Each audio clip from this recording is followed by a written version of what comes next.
Good evening and welcome to the June 3rd meeting of the Zoning Board of Appeals.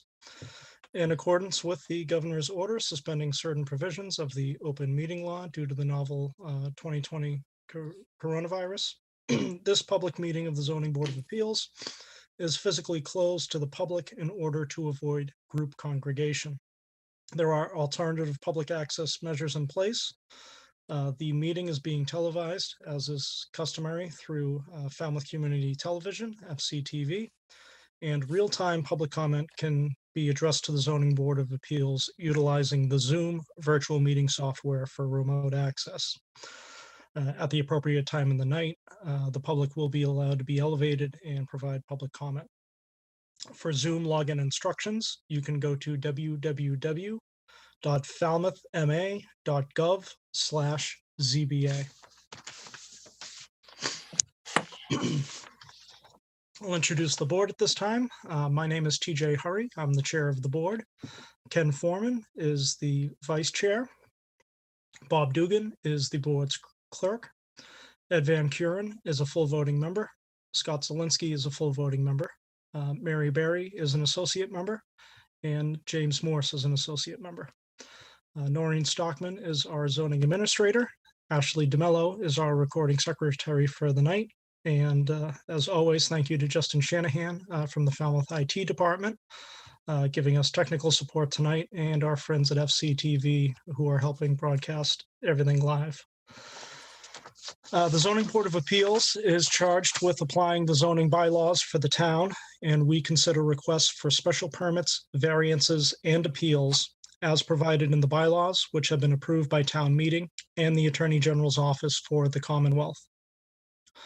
All decisions the board makes are made through the public hearing process. The board's goal is to hear testimony from the applicant and from the public, and also to allow a full and fair discussion of the project prior to rendering a decision. To begin each hearing, the clerk will read the public announcement of the hearing and then present any pertinent information from the file, such as referrals from town departments and summarizing correspondences to the board.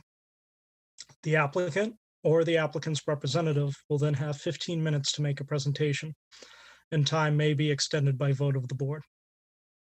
The board will then question the applicant, and the public will be invited to comment as well. And again, public comment will be available through www.falmouthma.gov/ZBA. From there is a link to the Zoom virtual meeting software. And when the appropriate time comes in the night, we will ask you to click the raised hand icon. You'll be elevated. We ask you to please identify yourself and provide your address for the record, along with any question, comment, or concern that you may have. Public comment should only be directed at the project itself. We please ask you to refrain from making any personal or derogatory statements. Public comment can include an opinion in favor or in opposition, or it might just simply be a question about the nature of the project. The chair will limit discussion in the interest of time in the event that comments become repetitive. And we typically cap public comment at 2 minutes per person. We will then either close or continue the hearing when the board is satisfied that enough information has been presented by testimony and in the file to make a decision. By motion and vote of the board, the hearing will be closed. And the alternative, we may continue the hearing to a future date and time. And after the hearing is closed, no more testimony may be taken. And board discussion and decisions. The board may then further discuss the project ourselves and make a motion to deny or approve would be made and voted upon. The motion will include a summary of key findings and conditions. An affirmative vote of 4 members, which is a supermajority, is required for approvals of special permits, variances, and appeals. A split vote, such as a 3-2 vote, would be a failure to carry and would result in denial of the project. Under Massachusetts general law, if a special permit is denied, the applicant cannot return to the board for 2 years unless the project is substantially different. So turning to our agenda for the night, we have public comment followed by 1 continuation, 4 new public hearings, and a few items on our open meeting agenda. So first up for tonight is public comment. This public comment portion of the evening is meant for anything that is not on the agenda. So if anyone out there has anything to comment on something that is not on the agenda, go ahead and click the raised hand icon and we will elevate you in a moment.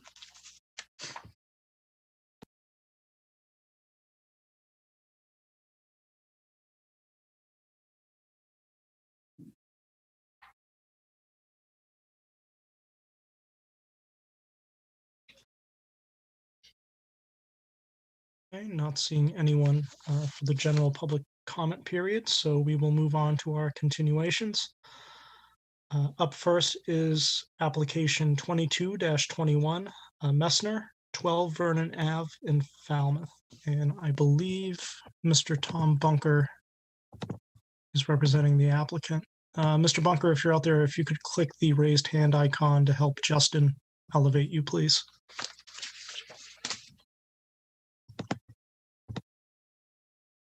Mr. Chairman, when you're ready, there is a letter that was submitted to the file that I can read into the record. Sure, go right ahead, Bob. Right, so this letter is dated May 28, 2021. It's from Edward W. Kirk, attorney at law, regarding appeal number 22-21, Meissner, 12 Vernon Ave. It says attention to Noreen Stockman, the administrator. Dear ladies and gentlemen, as a result of the diligent insistence of the board, a revised site plan in the above referenced application has recently been submitted by the applicant's engineer. The plan makes reference to certain revisions dated through May 18th, 2021, including among them the items shown or contained on the new plan are the following. Number one, the shed is proposed to be moved so that it is 3 feet from the adjoining property line on the north. However, the shed remains in violation of the zoning bylaw in that it is an accessory structure in a front yard without the benefit of a special permit. It does not qualify for a special permit in its current location because it is located closer than 50 feet to Vernon Avenue, and the board has the authority to order its removal. 2, the plan shows the proposed location of a 6x6 pad, which will be the site of the undefined pool equipment located adjacent to the abutting property line. The area of this new element is not included as part of the lot coverage calculations, and the applicant should disclose what kind of equipment will be placed in that location and what impact it may have on an abutter. 3, the square footage of the substantial stone gravel area extending onto the lot from Irving Avenue on the west has still not been calculated and shown on a plan. The applicant may not unilaterally decide that this area need not be included. It will be up to the board to decide whether the area should be included as an element of lot coverage, but the dimensions of that area need to be known in any event. 4, in the coverage calculations shown on the revised plan, the applicant has represented that the area of the pool, which is undoubtedly a structure, is 576 square feet. The applicant has shown the area immediately surrounding the pool 180 square feet on the east, south, and west as patio. The applicant wants to treat this area as something falling under the category of paving or parking, but it is obviously neither paving nor parking, but part of the pool structure. 5, the applicant has calculated that the existing stone patio adjacent to the house contains 901 square feet and continues to represent that the existing stone patio constitutes paving or parking for purposes of calculating lot coverage. It is clearly neither paving nor parking. Attached here too is part of the definition section of the Town of Falmouth zoning bylaw, which contains the following definition. Principal structure, the structure in which the primary use of the lot is conducted, including porches, patios, decks, utility buildings, and any other attached projections of the structure. Under the unambiguous language of the bylaw, the existing stone patio must be included as part of lot coverage by structures. It is not paving or parking.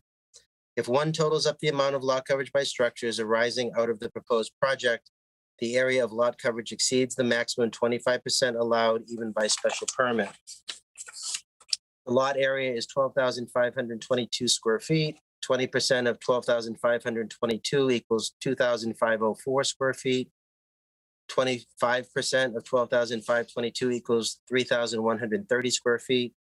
The existing house is 2,198, existing shed 100, existing patio 901, new pool 576, new patio 180, which is part of the pool structure, for a total of 3,955 square feet.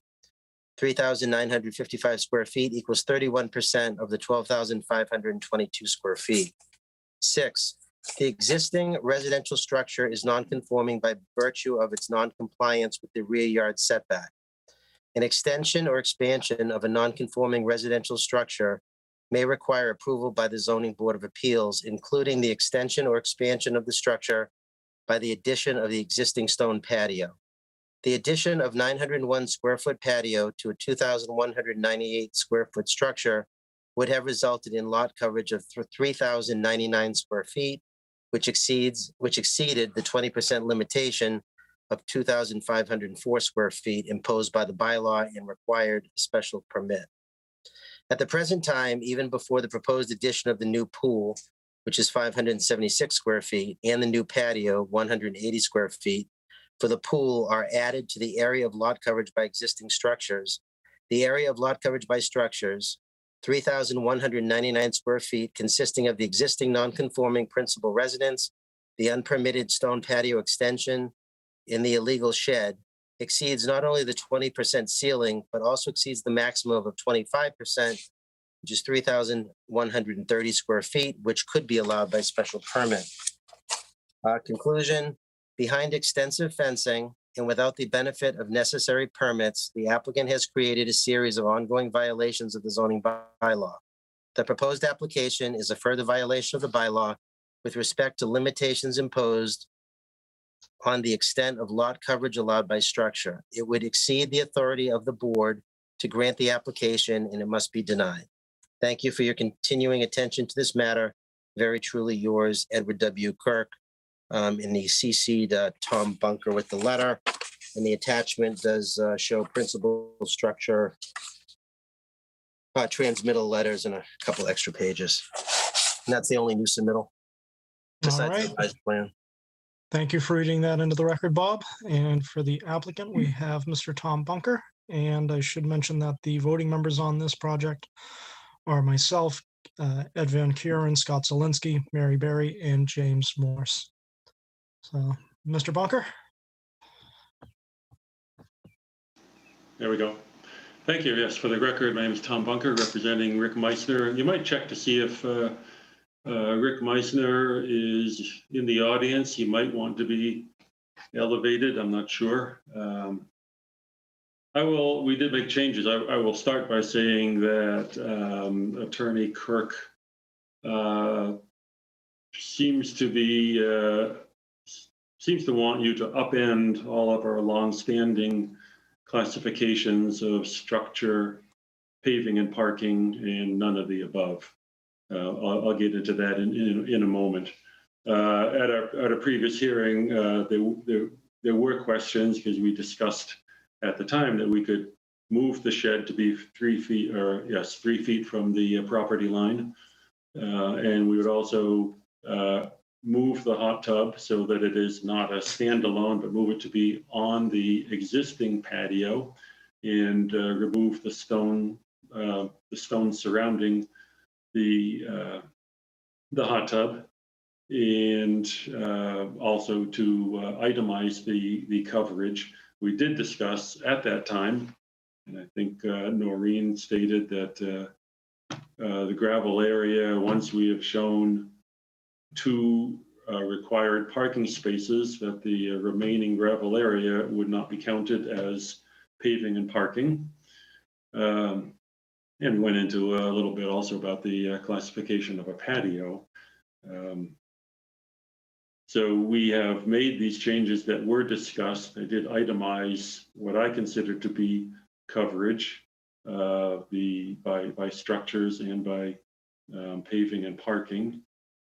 And we have also changed the location of the pool safety fence, which used to be right around the pool itself, but it is now, we're making use of existing and perhaps any proposed fencing. Right now, currently, the entire lot is surrounded by fencing.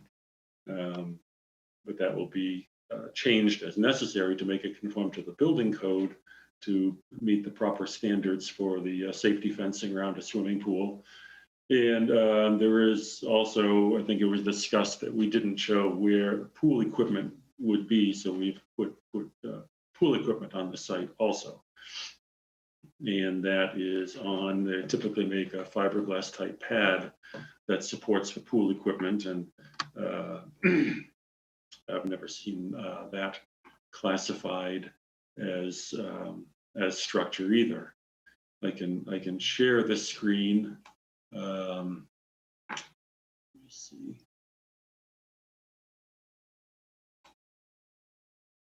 And this is just the nope, this is not the proposed one.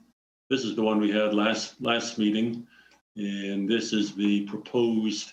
You see on the previous one, we had a fence surrounding the pool right here, and the hot tub in this location that I'm rubbing my hand over, and the shed was just shown here is 2.1 feet from the property line. And so now on the present pool, we no longer have the fence hard around the pool, but there is existing fencing around the perimeter of the lot, and this will be made secure in whatever way is required to meet the building code requirements for safety. In addition, any doors leading from the house out will have to have alarms on them to meet those requirements. We do have the pool equipment down here. This pad is about 50 feet from the house. This is said to be the neighbor's bedroom, where she said she object mostly to noise. So the pool equipment is down at this location here, behind the fence, and there's screening, shrubbery screening in there also. The pool, I can show you this doesn't show in plan view how everything will be arranged, but these are the components of the pool equipment. There's a heater. This is electric, so it's just an electric heater going on there. It makes no noise. Ultraviolet light. It's a disinfectant unit in a little cylindrical type of thing, I imagine. And the largest component is a filter, which the water goes through, and there is a pump. The pumps, I've certainly been around pools, but I haven't really noticed any particularly egregious noise coming from them. Certainly less noise coming from this pool equipment than would come from an air conditioning unit. That would be in the similar location relative to a neighbor. 6x6 pad is really because there's a lot of PVC piping and valves to go around. Has to be all assembled on that, and that's why we have the pad on there. What I've drawn here are just sort of random circles to show that there's equipment on it. These are not, exactly how any of the equipment would be arranged, but that is that pad. And I said it's about 50 feet from that house. This area in front of the house is all lawn, and it is screened by there's a fence and vegetation along this property line at the moment. As far as the shed, we will move that. We have a note here to move it about a foot south, so that it's at least 3 feet from the lot line. As far as it being only 23 feet from the street line, it is correct. You could ask that it be moved, or at least moved back to 50 feet, or perhaps you could allow it to remain as a pre-existing non-conforming small shed. Back to the points that Ed made about stone gravel area should be counted as paving. Falmouth has never counted these gravel areas as paving.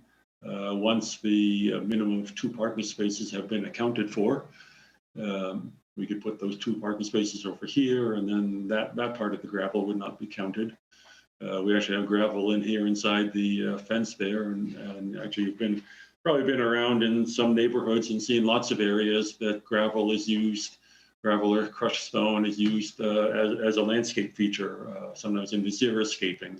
So, it might be a slippery slope to go down and to start calling that paving. Particularly, I think it would throw all of our lot coverage calculations by all of the surveyors and engineers into chaos if we start reclassifying surfaces as different things. And the same would go for the patio. At worst, they've been considered paving or parking. Typically, when it's on a concrete slab and mortared in place, this one isn't even mortared in place. It's on compacted dense grade underneath there, and there's some finer with material swept into the joints, but it's not mortared to a slab. I would say, as other patios, it's not considered a structure. If you want, we can get into the discussion of the zoning definition of structure. But for now, I will just leave it at that you'll be changing everybody's calculation, lot coverage calculation, if we go there. The pool itself, 16 by 36, typically, that has the water surface itself has been considered the structure. That's where we measure setback distances to, and lot coverage. 16 by 36 has about 102, 103 linear feet. If we counted 1 foot thick of foundation around it, that would account for about 103 square feet, which would increase the coverage by about 0.8%. Right now, we're at 22.95, so that could bring it to 23.7 or 23.8%, still not over the 25%. But again, to the edge of the water is how it has always been calculated in Falmouth. The part about we need a special permit to extend the patio, even if it were considered part of the structure, which I certainly hope you don't consider it to be a structure. Even if it were, I think that it's typically you only need a special permit for increasing habitable space, not this uninhabitable space or uninhabitable space. So I think we could talk about the coverage issues as much as you want. I'm sure Ed will come on and urge you to consider that, and I guess we can just see where that conversation goes. But for the moment, I have calculated the lot coverage as has traditionally been done for decades in Falmouth. I will leave it at that, and I'll take any questions. Sounds good. Thank you, Mr. Bunker. We'll turn it to board questions. Ed, do you have anything? No, not at this time. All right. Thank you, Ed. Bob, I know you're not a voting member on this one, but do you have any questions? Yeah, Tom, I did have a question. So I know you're talking about the gravel and that's usually not considered. So what was that gravel parking area put in there for? Wouldn't it be considered under parking? It's gravel, but it's not, and Noreen can correct me or whatever, but it just once you've counted the two minimum required parking spaces on a lot, more gravel is not counted as paving. So when I was looking through the file, there's a 1978 special permit on the property when they were allowed to do a lodging house if you want to at that location.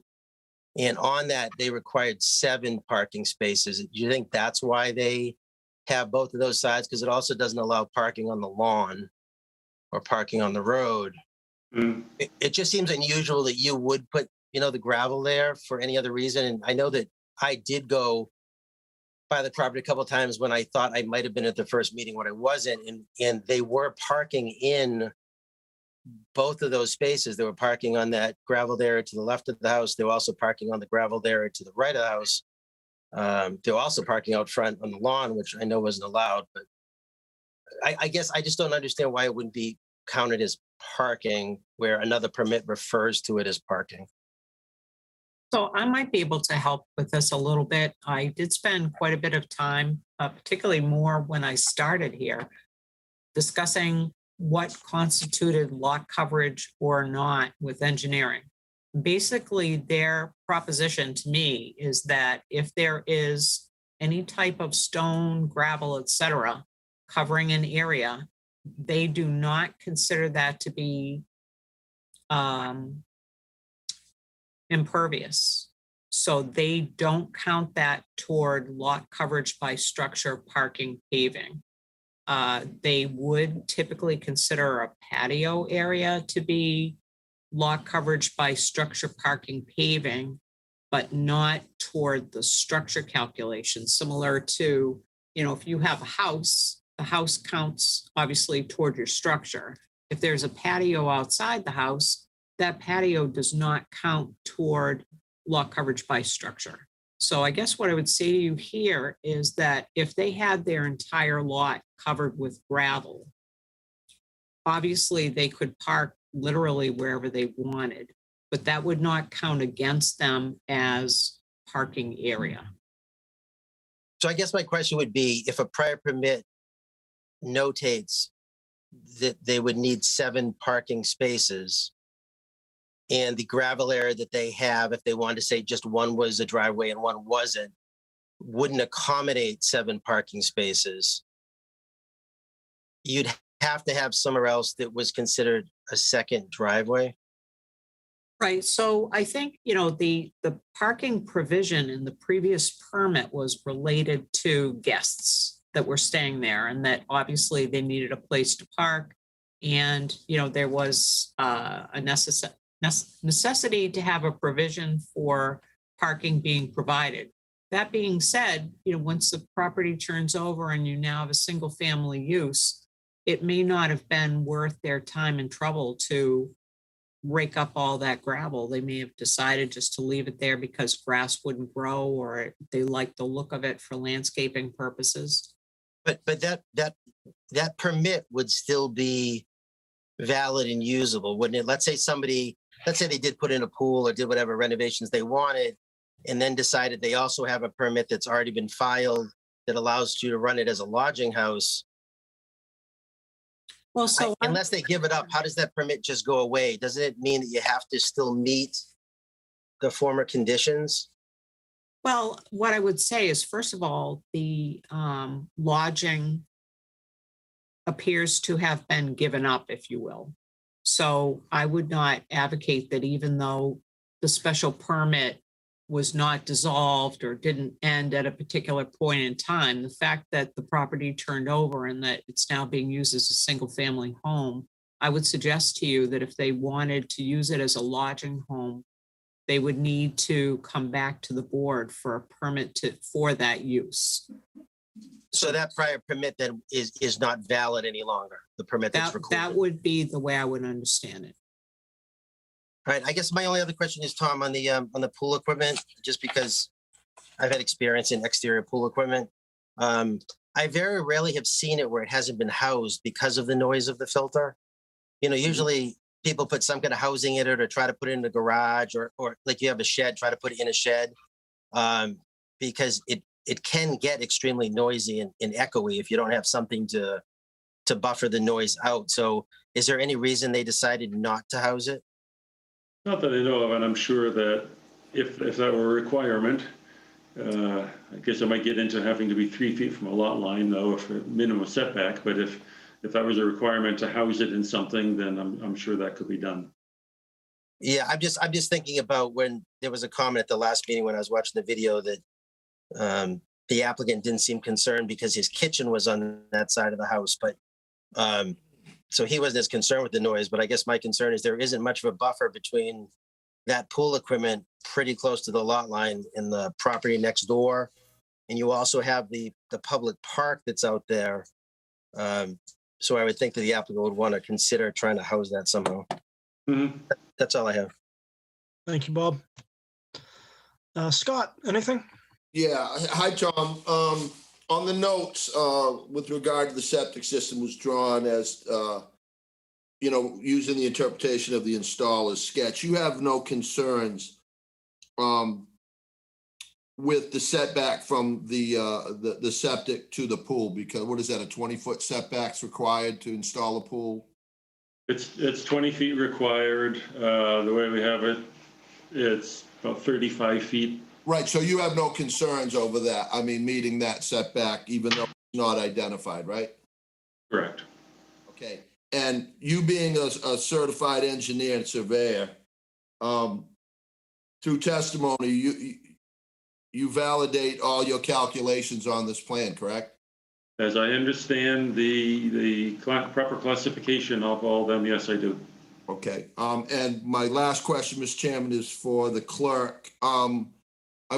I missed the first part of Attorney Kirk's statement. Was any of his calculations backed up by a certified engineer or surveyor? I just read the calculations directly from the letter, but let me see. I think he was taking it directly from Mr. Bunker's plan. Okay, but the entire. It does on the Mr. Chairman, transmittal correct? letter. Yeah, so on the transmittal letter, he does show the 3/26/21 plot plan for the proposed pool. It was revised 5/18/21. And the only other thing that he did show copies of the definition from the state building code on principal structure, which he highlighted here, which says the principal structure is the structure in which the primary use of the lot is conducted, including porches, patios, decks, utility buildings, and any other attached projections of the structure. Setback requirements for principal structure shall not apply to permissible yard and court encroachments allowed under section 311 of the state building code into uncovered and unenclosed first floor entry platform. Bob, Yeah. I just asked if it was backed up by a certified engineer, or it was his assertion, that's all. Yeah, so just Mr. Bunker's plan. All right, so, Tom, you dispute, we have some disputes between yours and Attorney Kirk's calculation interpretations, right? Well, he could very well have calculated it correctly, but I dispute the classification of the surface. Okay, that's all. I just wanted to get that on the record. Thank you, Tom. Thank you, Mr. Chairman. Thank you, Scott. Mary, anything? I don't have any questions. Very good. Thank you, Mary. James? No, they were answered by the zoning administrator or other members. Thank you. Very good. Ken, I know you're not voting on this one, but do you have any questions? Well, I did hear, if I heard correctly, Tom say that there was a fence initially that had been planned for around the pool and a portion of that patio, but now they're going to not have that. They're just going to fence around the perimeter of the property. Is that correct? Yes, on the first plan, we had a fence that was close in by the pool. And so we've taken that fence out and we'll rely on the fence going around the perimeter of the property. So I wanted to know sort of the nature of that perimeter fence. Some of it is picket, some is chain link fence. And he will put up. I guess, is it adequate if can someone climb over that? Well, no, it has to be non-climbable. So he'll make any changes necessary to make it meet all the requirements for the pool safety fence around a pool. So some of that right now is a wooden, the gate onto Vernon Ave has to be changed. It might not swing the right way, and some of these picket fences might be climbable. It might not be tall enough, but it's just in there that rather than having a fence basically cutting the patio in half, being just a few feet away from the pool, he decided to move the fence around. But the fence will be rebuilt or reinforced as necessary to conform to all the regulations. Yeah, so does that mean the gate will be childproof in some way? I mean, Well, the what keeps, gate, what keeps someone from, there has been tragedies here at Falmouth. Yeah, so Ken, with the pools, with any gateways or whatever, they have to be self-closing, self-latching. So the building department would go through and check on all those. The minimum height for a fence around a pool is only 4 feet.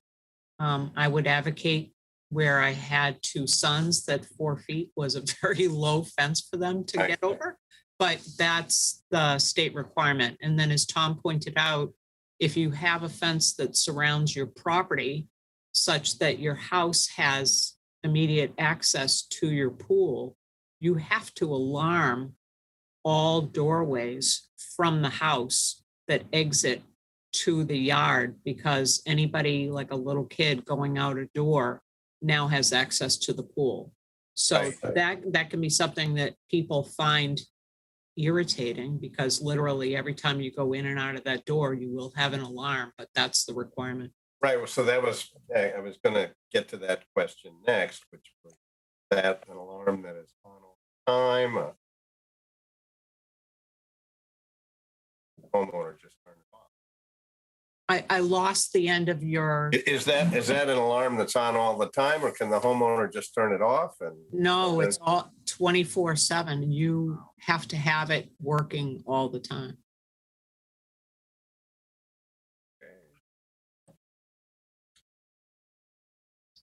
That was my question. All right. Barry, did you have a follow-up? I do have a follow-up. Go ahead. I guess my question is, to follow up on what Ken is talking about, why was the fence surrounding the entire pool taken away? I understand, and I'll give you what I've heard and how I'm listening to it and understanding it. Say you have this alarm system and a small child hits the alarm and then goes running for the pool, and you can't get out fast enough to get that child in time from having a horrible event occur. They actually do make pool covers now that you can. I'm sorry, Noreen. Yeah, I appreciate that, but I was looking for Tom to answer that question. it's, well, anything can happen. I mean, it's a state requirement. And even if the fence could be closer in, then they still might want the fence to, it still could be on lots of houses, let's say, there could be a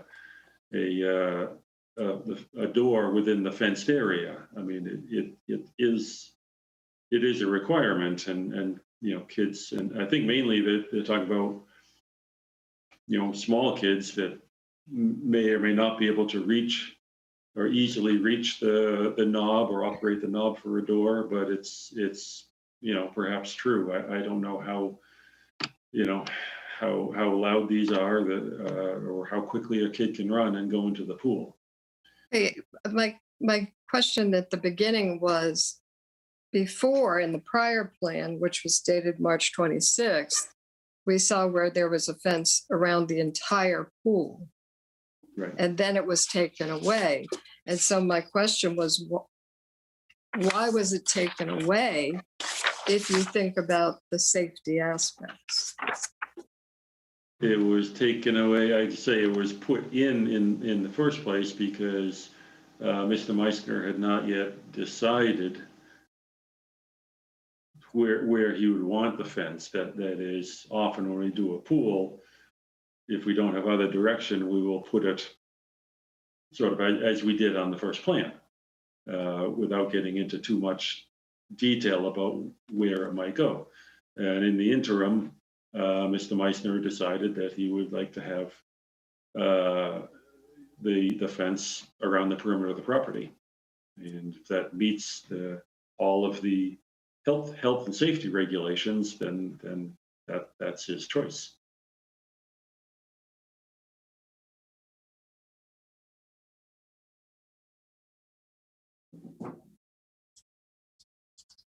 Okay, Bob, do you have a follow-up question? Yeah, just quick. So I understand your situation with the fences, but how does that affect the wraparound porch? Because the wraparound porch accesses the backyard almost on two sides. And the reason I ask is because the porch was also under a separate special permit because of its encroachment to the main. So do you need to modify that? To put a fence or a gate, I don't know. Because there was a separate special permit years ago that only dealt with that entire wraparound porch because it was so close. And I know in that permit, it said any changes at all to that whole porch area had to come back. So I'm just asking if he's decided this is how he wants to do. What was his plan to close off the porch so people can't access that? And I don't know if someone would actually, he may want to think it over. I don't know if you'd want an alarm every time somebody gets on your porch. Well, that's true. It might not. I mean, if he decides there might be a better solution, then he can come back to you for a change in the location of the fence. The way we have it drawn, I mean, this is where the existing fence goes, but there would have to be a gate, across that porch at the top of the steps, an alarmed gate. And also one on the other side of the house. Because Well, that that has, does- no, because the driveway on the other side of the house accesses the front porch. Well, that accesses the front porch, but that doesn't access the pool area. There's a fence inland from the driveway across there that goes down to the corner of the house by the air conditioning units. All right, so it sounds like if he decides he wants to do that, he would have to go for a modification on the porch. If he decides to, so as I understand it, any change of this plan would have to come back to you for some type of modification. Yeah, I'm just referring to the original plan on the porch, just it's a separate special permit for that porch. It's in our file. That was the first special permit in this property that was in the file. And the second one was the lodging house. This will actually be the third. Mhm. Okay, Mr. Bunker, regarding the shed, seems to be an issue there, as pointed out in Attorney Kirk's letter. And you said the issue could be remedied if we found it pre-existing. What evidence do we have that it is in fact pre-existing? Anything? No, I don't know how long it's been there. I can't say that it's been there for 10 years or not. Okay. Would you be able to amend the special permit to include the shed, or if we were to find that an issue? You mean continue the hearing and amend it? I think we've allowed verbal amendments before. If it's old enough, from what Mr. Kirk says, that can't be part of a special permit because it is not 50 feet. I see. All right. Regarding the pool equipment, was there any consideration placing it anywhere else on the site as opposed to the location where it's being proposed now? I don't know how much he considered different options. If enclosing it would help, I'm sure he would do that. I'll leave that for board discussion when we get to it. All right. Mr. Messner actually raised his hand. If he could be elevated, please, Justin.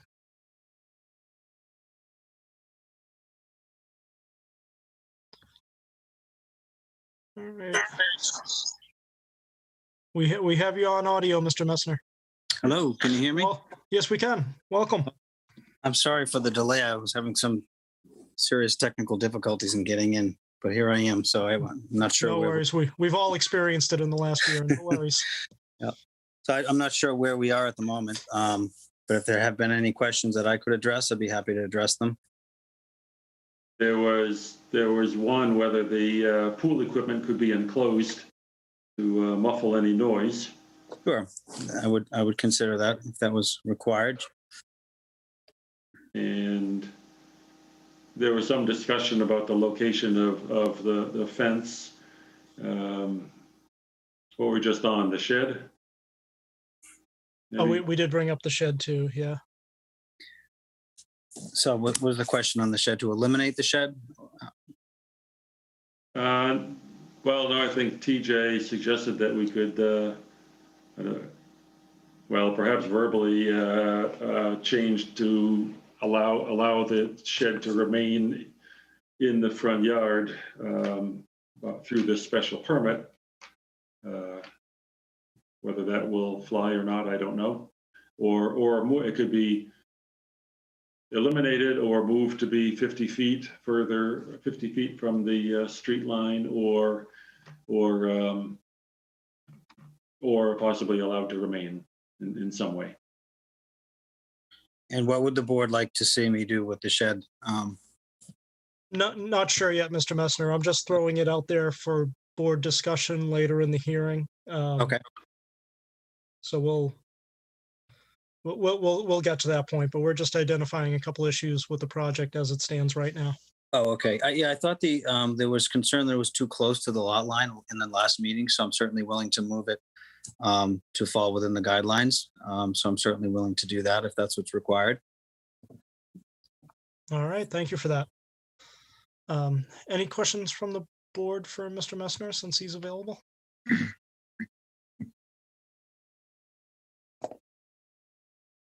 I guess just in case he missed it, Mr. Messner, how do you plan on closing the porch off from the pool?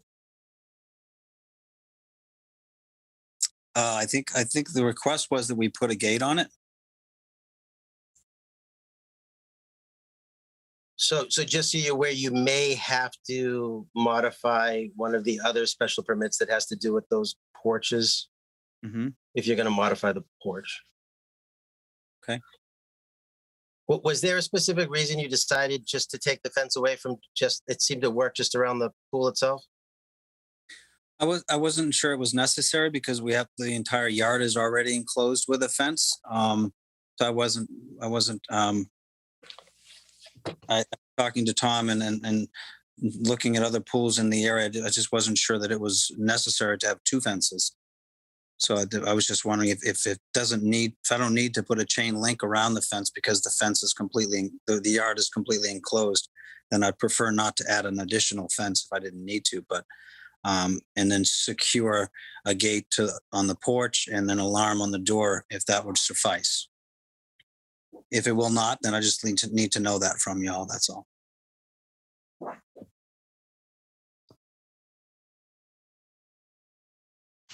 All right. An alternative, Rick, like you said, it might, if we have to put a gate on the steps to the deck,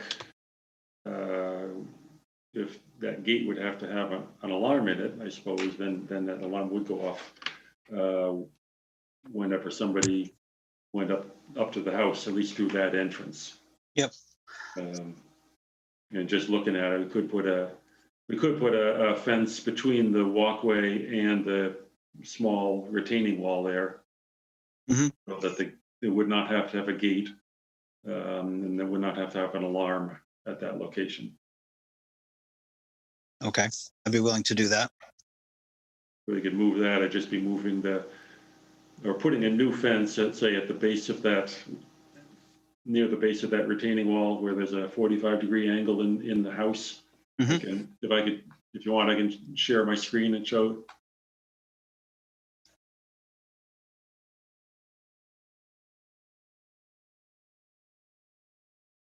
From this angle down and perhaps over to join back in with the other fence, just right here. Just as another bit of fence, so there would not have to be a gate on the steps to the deck.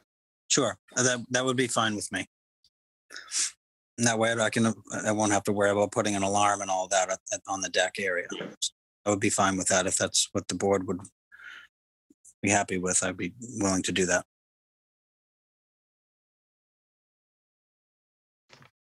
All right. Mr. Messmer, I appreciate your comments to the board and your representations with possibly amending the project. So we'll move right along to public comment. If anyone out there has a question, comment, or concern regarding this project, go ahead and click the raised hand icon, and we will elevate you shortly.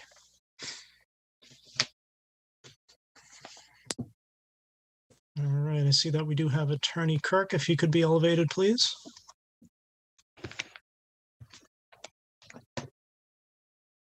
All right, Attorney Kirk, we've elevated you.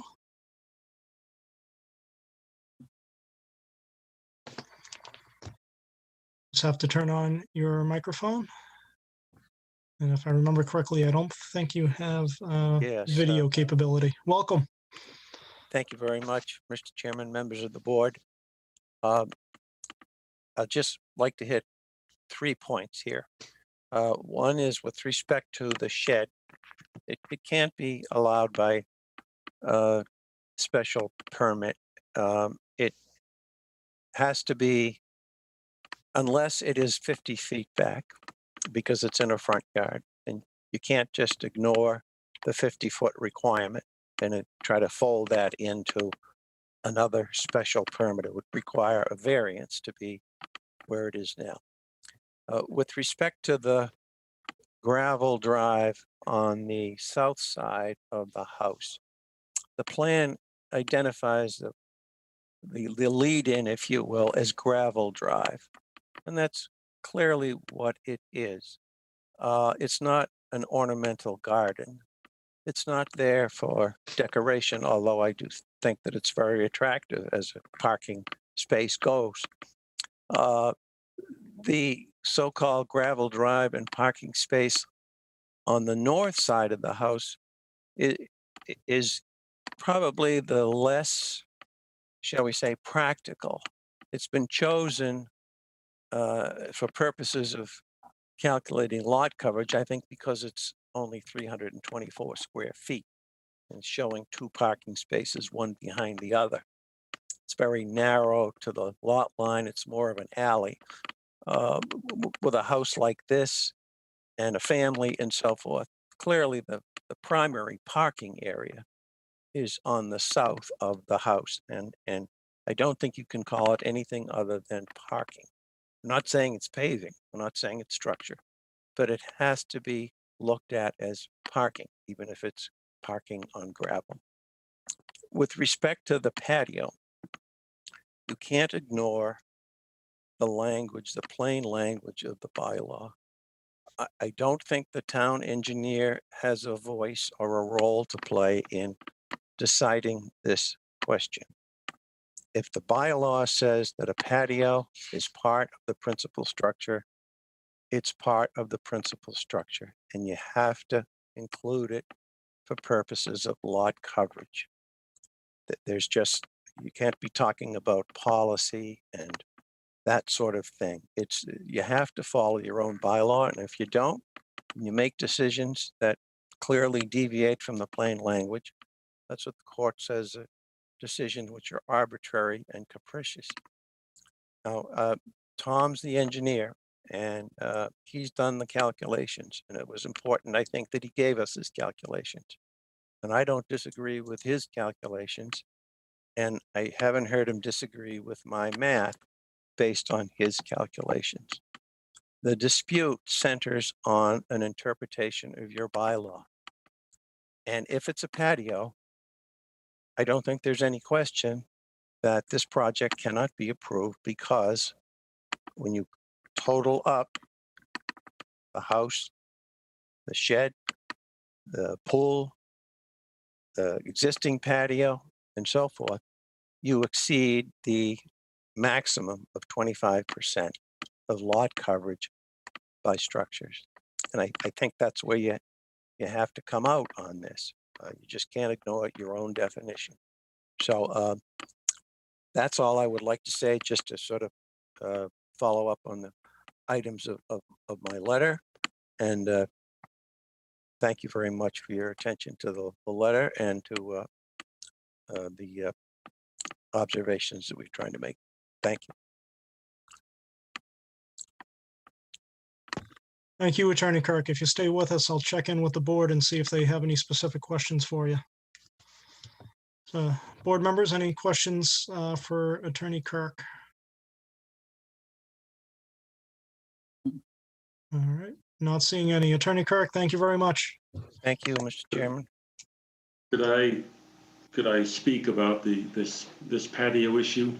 Of course, go right ahead, Mr. Bunker. That is a definition in there. There's no doubt about that.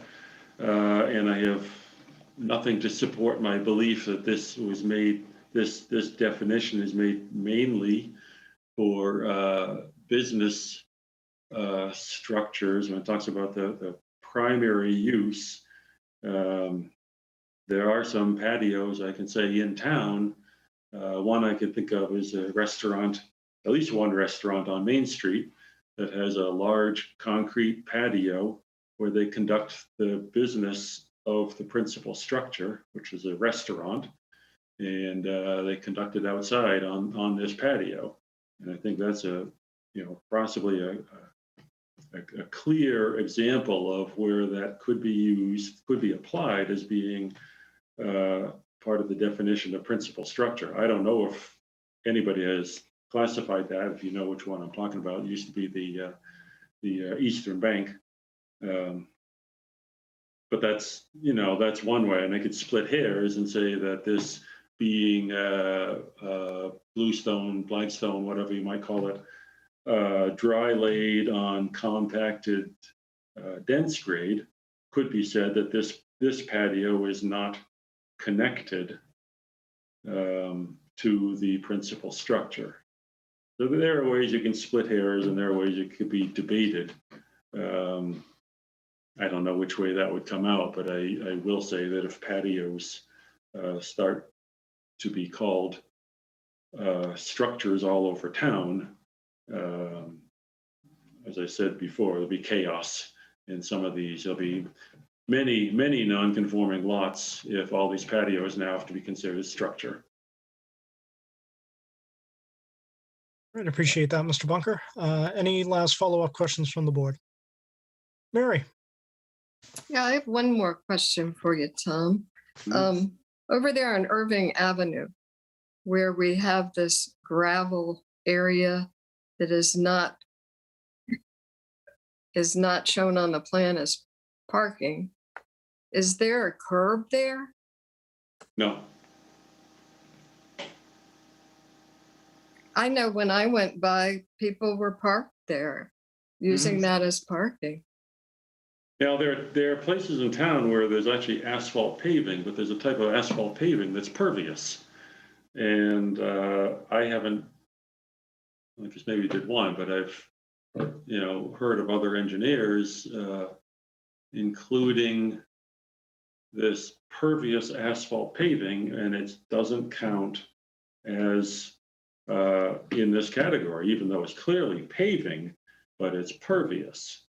And there are issues with it, and clearly people can park on that asphalt paving, and people can park on this. But and when I've been there've been workers that have parked their vans there and all. But it's a complicating issue, but there has to be some definition, and it's what your engineering department has arrived at. We have a crushed stone area. You only have the requirement for 2 parking spaces, and otherwise it's just a gravel surface. And as far as the previous special permit,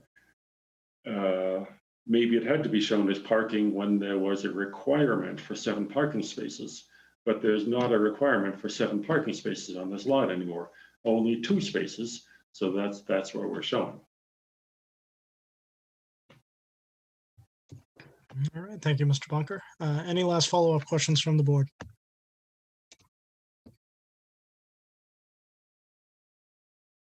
All right, not seeing any. Does the board have what it needs to close the hearing?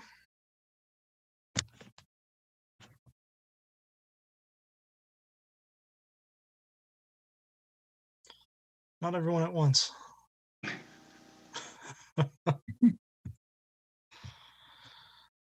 So I'm not voting on this, so I'm not going to say to close or not, but just a comment that as far as that principal structure definition that is in the bylaw, I just keep rereading it.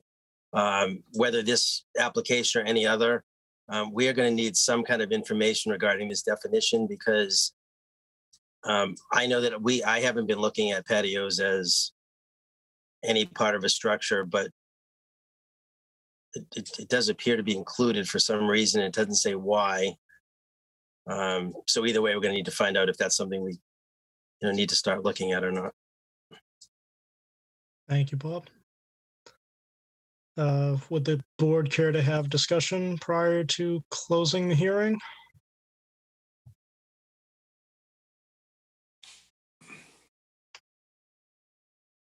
Not everyone at once. I think, Mr. Chairman, everybody's ready to vote one way or the other on this. Without discussion, it seems like everybody's got their minds made up. Whether Right, well, on what their interpretation, if they believe what Attorney Kirk says to be true in interpretation, or how it was presented by Mr. Bunker. I mean, there's clearly two dissenting opinions, or two separate opinions. So I don't think discussion, when you ask people for discussion and they don't want any, then it seems like they're ready to vote it. all right. Well, just trying to make some movement here because we do. No, I understand. Yeah, if we've received all the information we need to make a decision, then we need to close the hearing and then. I move to close the hearing.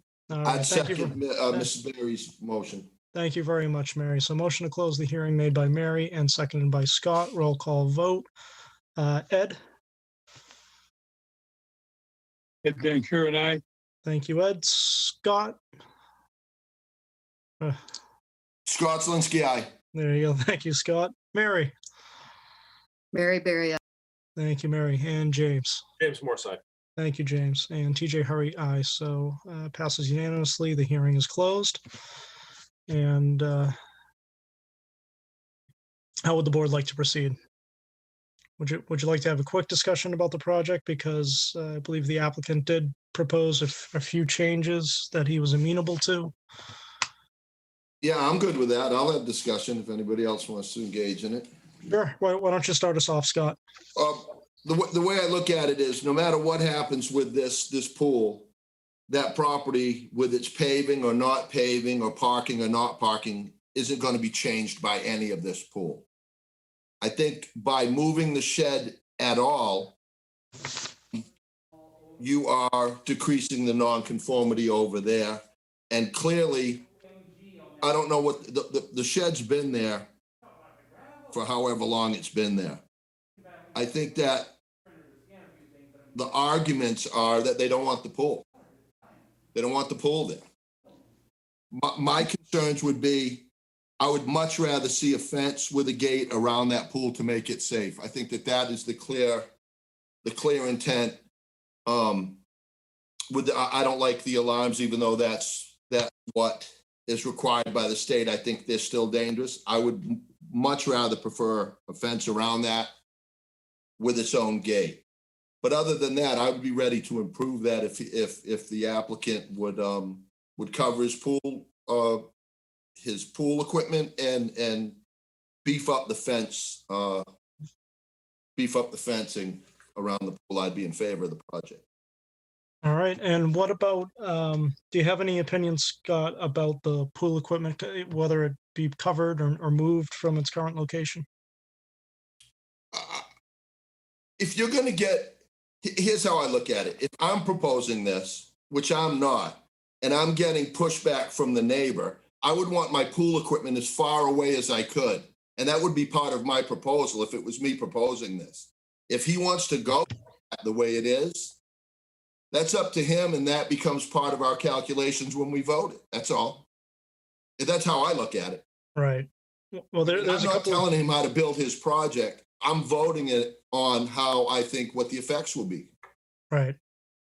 So that's where I'm at with it. Right. I'd prefer to see it covered, but then of course that would add to the lot coverage. Regarding the shed, I mean, I don't think we had any testimony about it, sufficient testimony about it being pre-existing. Right. So if that's the case, it would have to be moved. And I'm with you on the fence around the pool, Scott. I do agree with Yeah. you there. Absolutely. That would be my main concern. I'm not as concerned with whether that shed gets moved or not. More so than kids making a book for the pool without, running by the alarm. Mary, how do you feel? Well, one of the things that it looks like on this plan is that the hot tub, I thought that's what you were talking about, gets moved over to next to the rinse station. So It I think does, yep. that's a question of how you're going to put a fence where the hot tub is, which is probably why they don't want the fence there. But I'm not building it, and I'm not proposing it because I'm not the owner.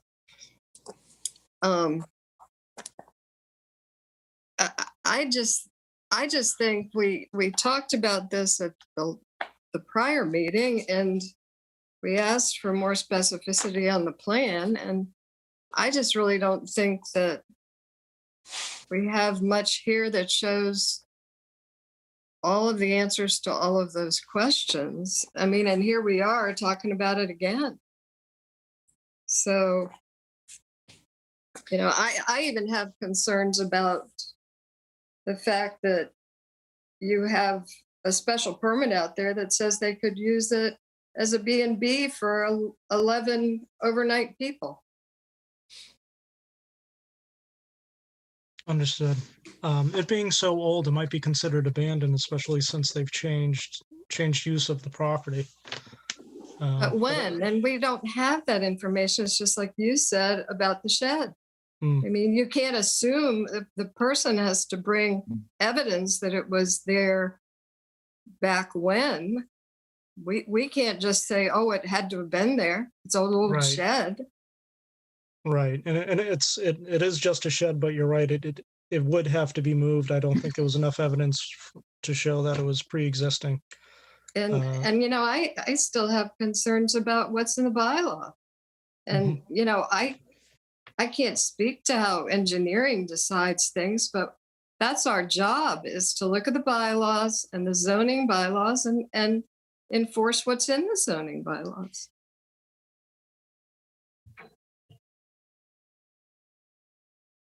We each interpret them differently, don't we, Mary?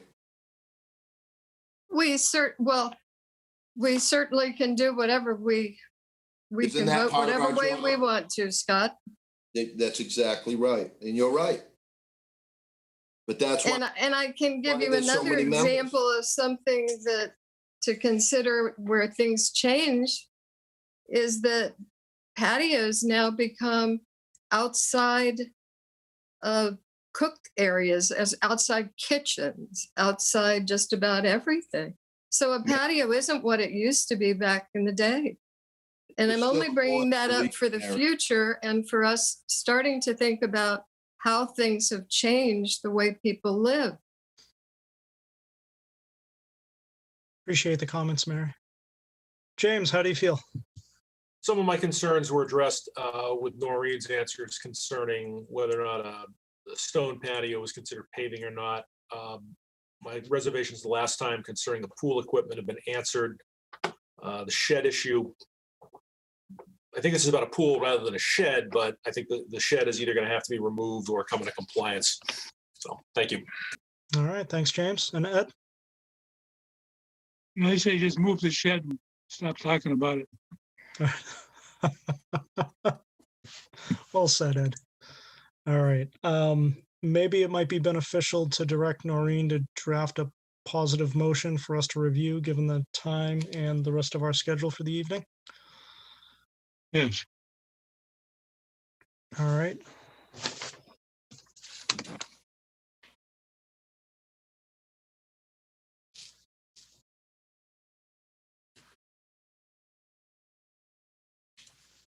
Noreen, would you like some guidance on that positive draft decision, or? Sure, that would be fine. All right. Anyone like to assist? Yeah, I'm sorry, Noreen, we'd have to put the language in about encompassing the whole pool with a fence and a gate.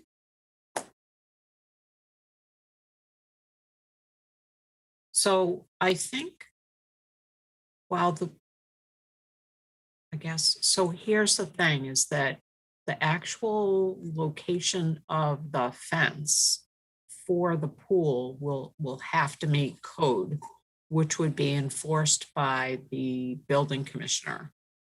So you're essentially directing the applicant to put a fence more proximate to the pool, similar to what was shown in the original design. Exactly. And we haven't closed this yet, Mr. Chairman. have we?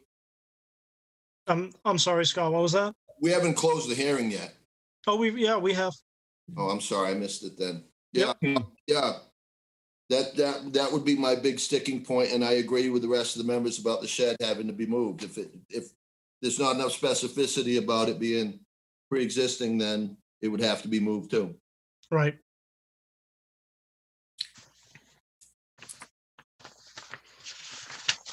And however you want to write it up, Noreen, I liked it better the way it was on the first plan as far as fencing around the pool. In order to get my vote anyway.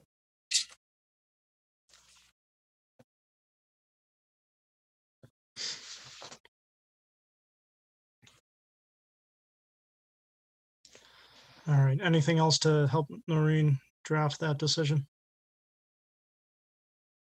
Yeah, so you want to put something in there regarding that none of the proposed work can cause erosion in the adjacent town right away or any of the budding properties. You're gonna have to put some that all construction vehicles and materials shall be maintained within the premises. There needs to be some kind of notation that there can be absolutely no parking in Irving Avenue. And because you have a public park next door, I know they can't park in the park. So that's probably why engineering wants everything cited on the lot. If you do the fencing the way you've discussed, that shouldn't be an issue. You may want to make a finding that if there was anything different with fencing that had to do with any of those porches, they'd need to modify the porch permit. As far as moving the shed, you want to make sure it's moved back 50 feet because we can't give a permit within. Yeah, you're gonna need, or removed entirely, right? or removed entirely. You're going to need work hours. You know, we're coming up to the summer.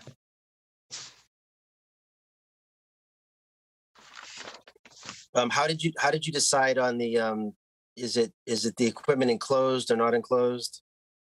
I'd like it enclosed. I know that Okay, so would, Close it. so if that would affect lot coverage, but I would like it enclosed. so if it's enclosed, you'll want to get at least I don't know if engineering could do it or if Tom could volunteer it since the hearing is closed, but you need an updated lot coverage with that because I think that would then be considered a structure once you've enclosed it. That may decide whether the shed stays or not. Right. Or would that be covered per revised plans anyway? Yeah, you just want to make sure that's in there. Any Right. discussion on, was there any other kind of buffering or anything or? There was the fencing. I don't think there's anything with dry wells and then you're going to want to put in the 240-68A, 240-69E, 240-216.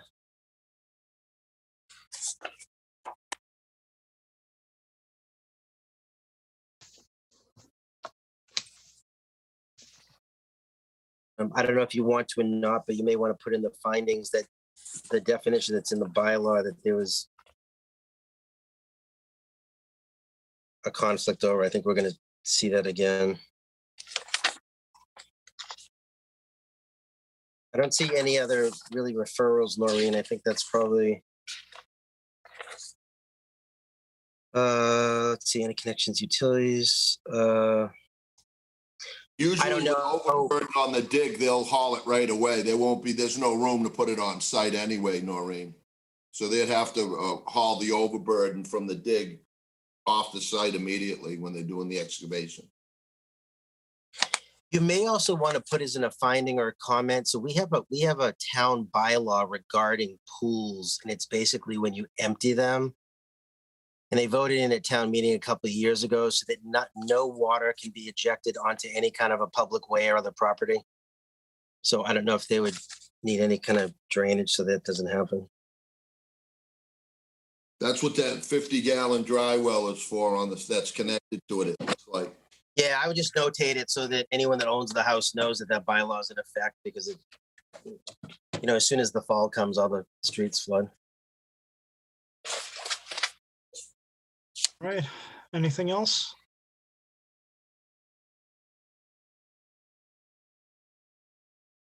If you think of anything later, you can always adjust it at your next meeting when you do your vote. Of course. And Bob, thanks. I know you're not voting on this one, but thanks for the help with looking through the file with the referrals. yep. All right. So would anyone like to make that motion directing Noreen to draft the positive decision? And Noreen will need a date. Noreen, also in the findings, reference both special permits that are on there.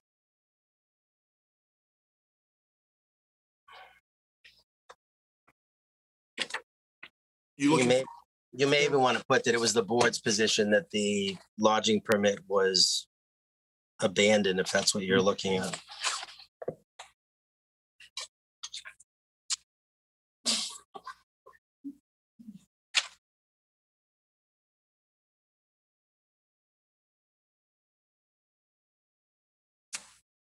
Okay, let's see, date.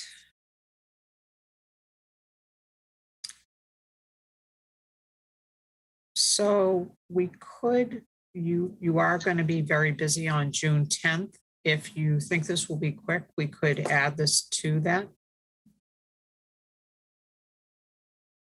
How busy are we on the 10th? Sorry, Noreen. Is that the one we have a few 40Bs and some other That's your projects? 40B night. Yeah. All right. How's the 17th looking? I'm Is not that going to it? be here on the 17th, Mr. Chair. Thank you, Scott. Scott won't be here. If you end up going with the 10th, can you do it at the end of the night so that you can get through all the 40B stuff in advance?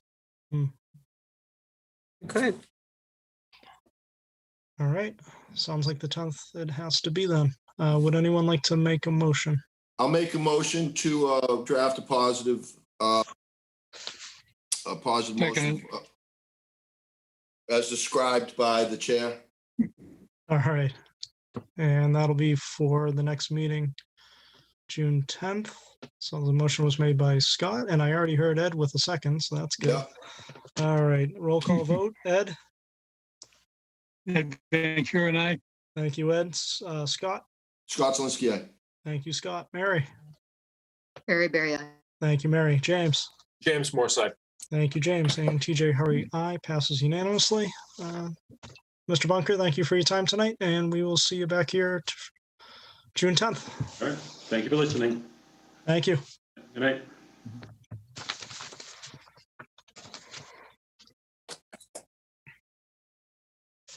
All right, right on to our new public hearings. Up first, we have application 27-21, D. Pilato, 9 Crescent Avenue in Falmouth, request a special permit to raise and reconstruct non-conforming single-family dwelling. And for this project, if Attorney Clower, if you could click your raised hand and Justin can get you elevated. And Bob, you can read everything into the record. So application number 27-21, Frank J. and Joanne D. Pilato, 127 White Birch Street, Leicester, Mass. Applied to the Zoning Board of Appeals for a special permit pursuant to sections 240-3C and 240-69E of the Code of Falmouth to raise and reconstruct the non-conforming single-family dwelling on subject property known as 9 Crescent Avenue, Falmouth, Mass. For referrals, this is dated June 3rd today, and it was from Kevin Clower, and it said that the Historical Commission approved the waiver on Tuesday evening. This has to do with the demolition delay bylaw. He said that he knows that Melinda has been out, so he doesn't think they actually have the decision yet that's issued. He's just letting us know.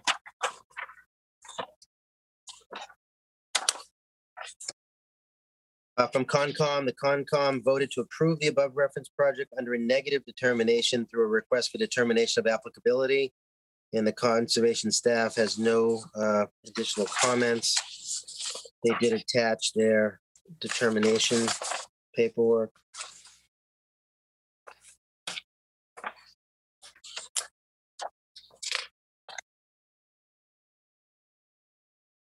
From engineering, application was reviewed to impacts the public rights of way and public utilities. Crescent Avenue is a public right of way in this area. No alterations are proposed to the right of way. Any changes within the right of way would require filing a permit with the engineering division. 2, any connections or alterations to public utilities would require permission from the appropriate town department.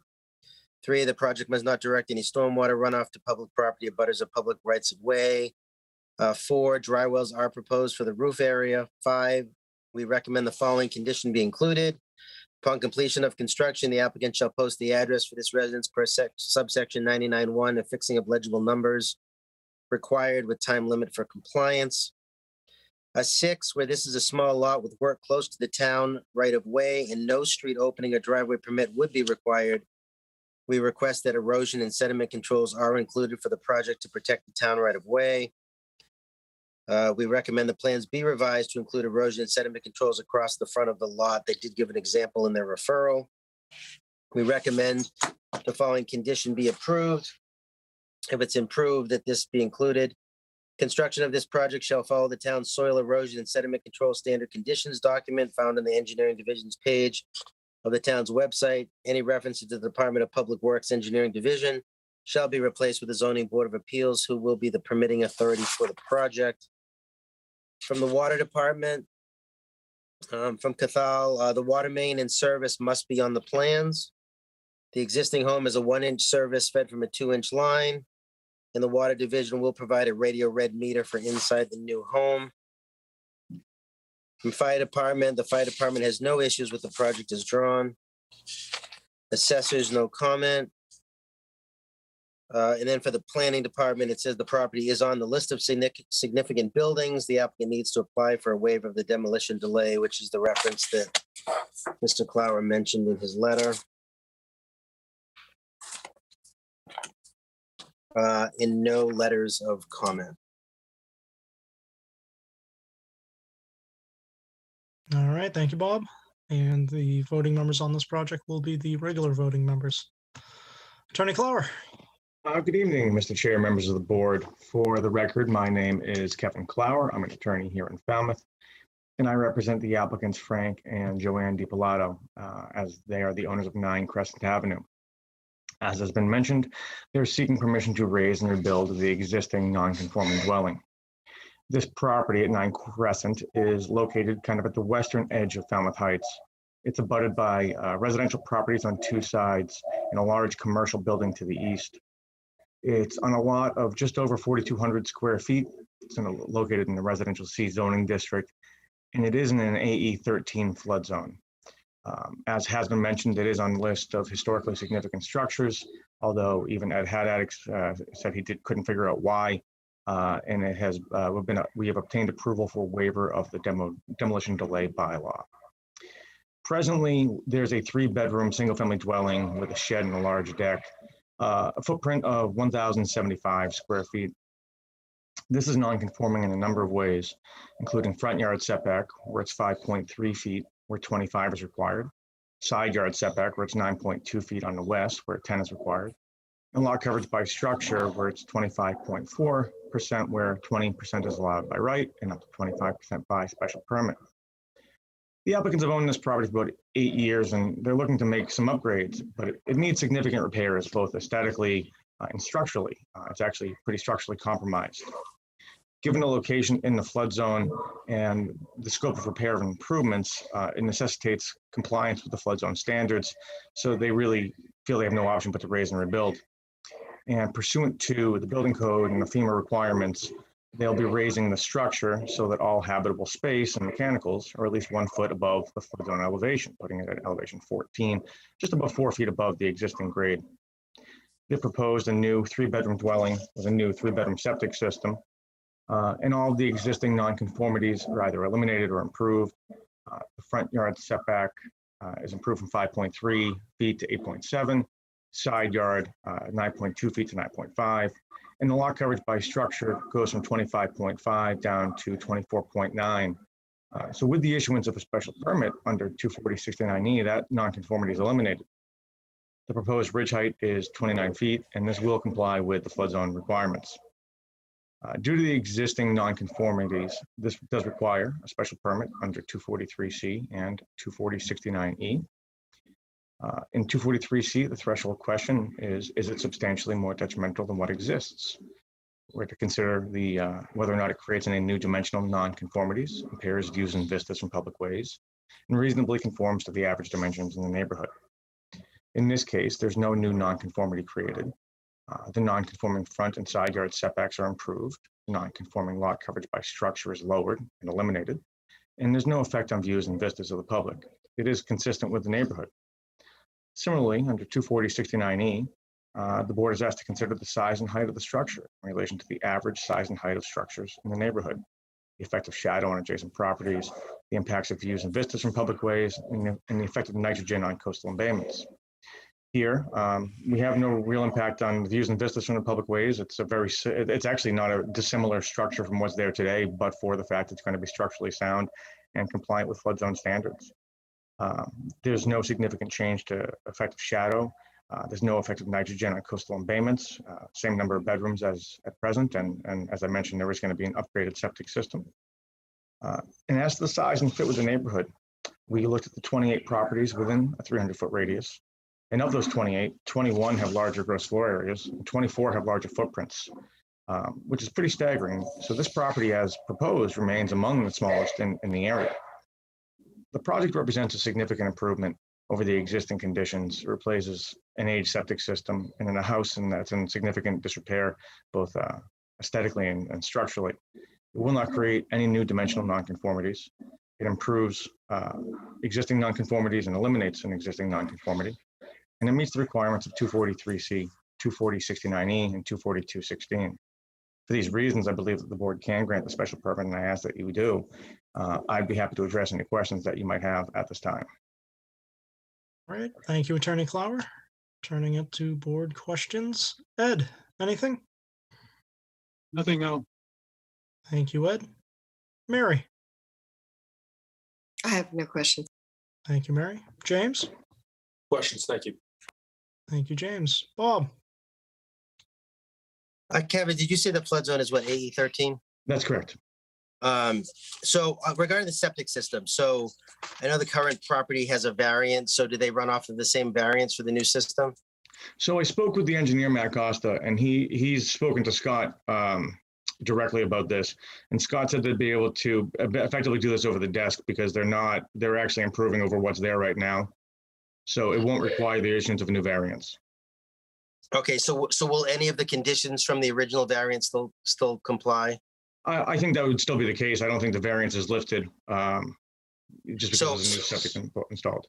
Yeah, so the old variance had flow restrictors for all faucets and showers. They required a 2-year pumping intervals and that no garbage grinders would be allowed. I think that's true of any septic, but yes, I think that would be the case. On the plan, it said you may try to keep the current tank versus replace it. Who makes that determination? I suspect that would be a determination made by the contractor and, if need be, the Board of Health, if there's any question, or the health agent. And do you have any documentation or anything? So there was a previous special permit in this property back in 2000, right after the variance was done for the septic. And they were concerned with the deck that was on the property that was there without a building permit, and they required that be removed. And the reason I'm asking about it is, was that removed, or is that the current deck that's there? I honestly don't know the answer to that. I suspect that if there was a special permit issued that was recorded, they would have had to comply with that. But I don't know what plans there may have been related to that deck. There may have been an additional deck or more deck than what exists today. So it mentioned that it was I think a 10 by 13, and it said that when they did the original plan for the variance with the health department, Mhm. And that was done by Chris Costa at the time, the engineering for the health department septic system. It said that deck did not appear on that plan. it did appear when they went for their special permit in 2000. The only reason I bring it up is because they specifically pointed it out that there was never a building permit for it, that it wasn't on the variance plan. And the board at that time just seemed very concerned that that be removed. I'm guessing so it isn't counted towards lot coverage, and the deck seemed to be, it might be over the septic system. So I'm guessing it may be the deck that's there now that's over the tank. Because when they were doing variances back then with Dave Kerrigan, I don't know if he was doing variances to, stick the tanks completely under the decks. I honestly don't know the answer to that question, Mr. DeGan, but I would say that given that that was roughly 20 years ago, anything more than 10 years becomes legally non-conforming, even if built without the benefit of a building permit. Well, it seemed pretty specific. They put language in there to protect them on that. I don't know if Noreen may have looked at it, but maybe we can find out from the health department, Noreen, that when they get the plan that they had in the 1998 variance, and then we'll see, because it says it's not shown on that plan. And then that would let us know if that's the deck that currently exists today. Right, but actually, as Kevin pointed out, if the board required removal of a portion of the deck or whatever, and if it was not done and it remained as is, once it's exceeded the 10 years, that there's nothing you can do about that. So if that increases their lot coverage and they're now using that as their threshold, there's no change to that you can make, because once it's there for 10 years. So does that it probably does. Is that included when they didn't pull a permit for it at all? Yeah. Yep. And I don't think this is a situation where we would be rewarding a bad actor, because this was not the same owners at that time. These owners did not make that choice. I'm sure they weren't aware of it. So I don't think this is a situation where if someone didn't do what they were supposed to, they're necessarily being rewarded. It's more an acknowledgement of the fact that once something has been there for 10 years, and that's under the state and local regulations, that it becomes pre-existing non-conforming. Yeah, I think it has more to do with our process here and getting stuff enforced. That, you had a board years ago that asked for enforcement, and for whatever reason happened, the town didn't do the enforcement, and we've seen that in current projects here. So hopefully we don't see that in the future. The only other question I had is that I know you don't need a driveway permit, but the landscape plan seemed to show that they were going to add a cobblestone apron outside. So normally when there's a cobblestone apron, the town makes you move it in so many feet so it doesn't interfere with the plows. So is that something they are planning to do? My understanding was that actually exists today. And I'm just seeing if I can take a look at the Google Maps real quick to get an idea of that. It does. Does it? I was there. Yep. All right, that's my only questions I had. All right, thank you, Mr. Bob. Chairman. Scott? Oh, no, Kevin, you'll know when you sling that septic tank, whether you got to replace it or not. I won't know, because I won't be slinging Yeah, the yeah. septic tank. No. I promise you, somebody will know when they sling it. If it's weak, they'll know right away. Yep. And it's got to be inspected anyway, so Mhm. that'll take care of itself, correct? Yes, absolutely, sir. Yeah, thanks. Thank you, Mr. Chairman. That's all. Thank you, Scott. Ken? No questions. It looked like a substantial improvement, and you're actually achieving more conformity, and they didn't go up 80 million feet. So No. congratulations. All right, thank you, Ken. And Attorney Clara, what is the height of the proposed building? The height of the proposed building is, bear with me for 1 second. 29? I believe 29. It's 29.05, I believe. I think you said 29. Yeah, 29.05. All right. And Bob explored the issues with the deck that I was going to bring up, so I'm all set with my questions. Turn it to public comment then. If anyone out there has a question, comment, or concern regarding this project, go ahead and click the raised hand icon using the Zoom app, and we will get to you shortly.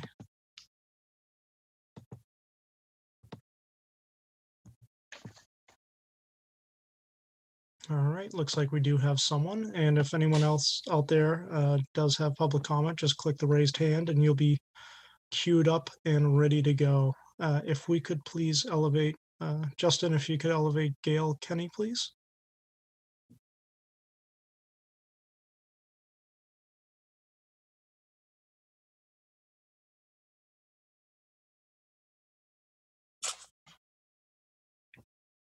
All right, Gail, you've been elevated. You'll just have to turn on your microphone and turn on your video.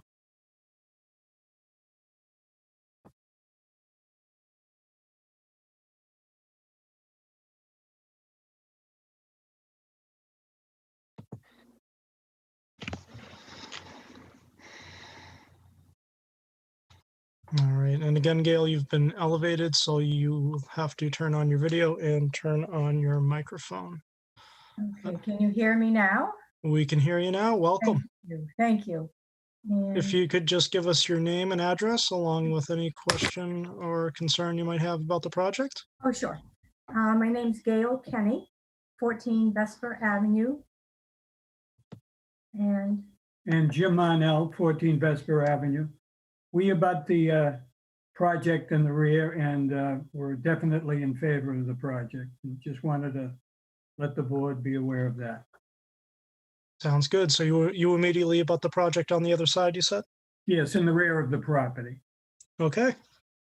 All right. Anything else? no, that was it. Wonderful people, nice couple. Good to hear.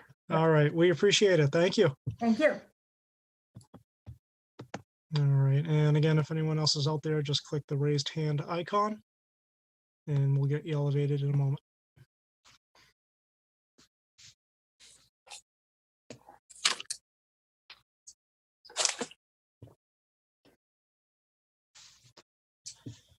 All right, not seeing anyone else for public comment, so back to the board. Make a Are there motion to any- close, Mr. Chairman. Second, All right, motion to close made by Scott and seconded by Ed. Roll call vote. Ed? Ed Van Kuren, I. Thank you, Ed. Bob? Robert Dugan, aye. Thank you, Bob. Scott?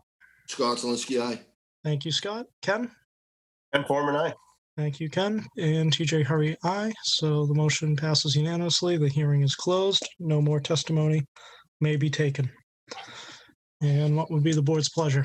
So motion to approve with conditions? I'll second Mr. Dugan's motion. All right, thank you, Bob. Thank you, Scott. Bob, you want to start us off with findings? 240-3C, 240-69E, 240-216, not substantially more detrimental, increases utilization. Should probably put in a finding that the direct abutter at 14 Vesper was in favor of the project. Also put in a finding that we have no referral for the health department.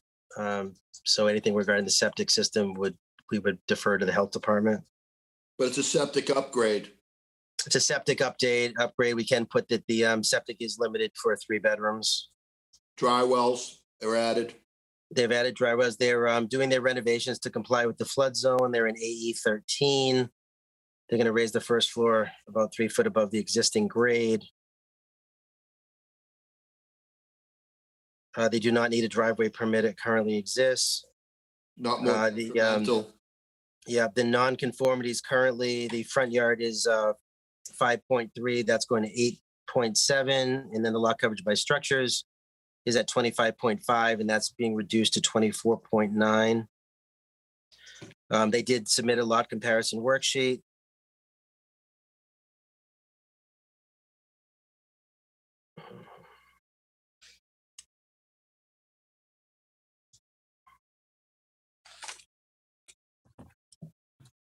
Yeah, Bob, in keeping with the neighborhood, Bob.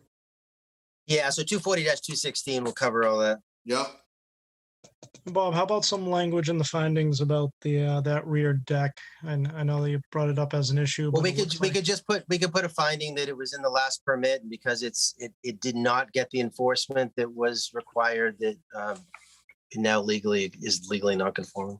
Yeah, I think that's important to note.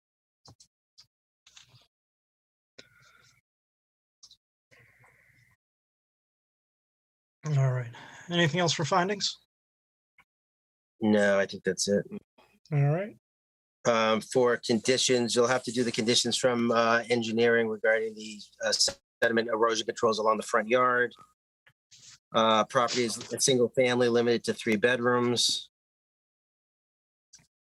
Did this one have the subsection? Let's see.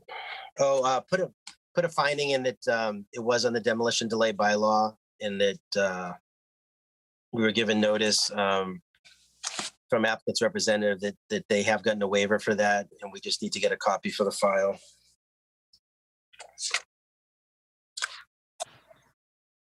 All right. Regular Anything- hours, times. Yeah, we're gonna have to do hours and times, and there actually is no place to really keep everything on the lot, so they'll have to, we put something in there, Noreen, that because it's a narrow street, that if they need to block the street or anything, they adjust that with the police department or.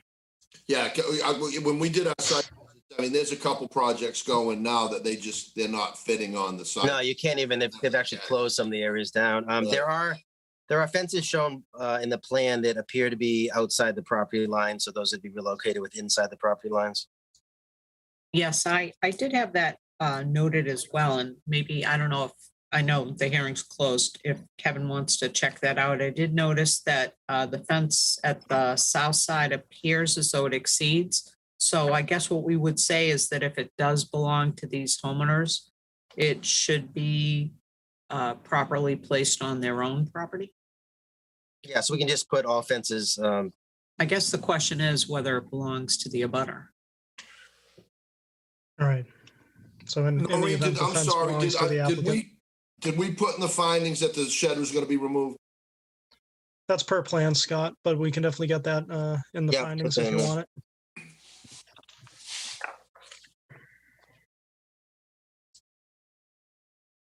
It's all for me. Excellent. All right. Anything else? No, sir. Let me just double check the water. Oh, they would just have to comply with any of the conditions of current the septic variance, which include the flow restrictors on the showers and the faucets, the no grinder, no garbage grinder in the 3-bedroom limit. All right. But that'll all be through Board of Health. Yeah, I just want to have it here. That stuff seems to fall by on the wayside.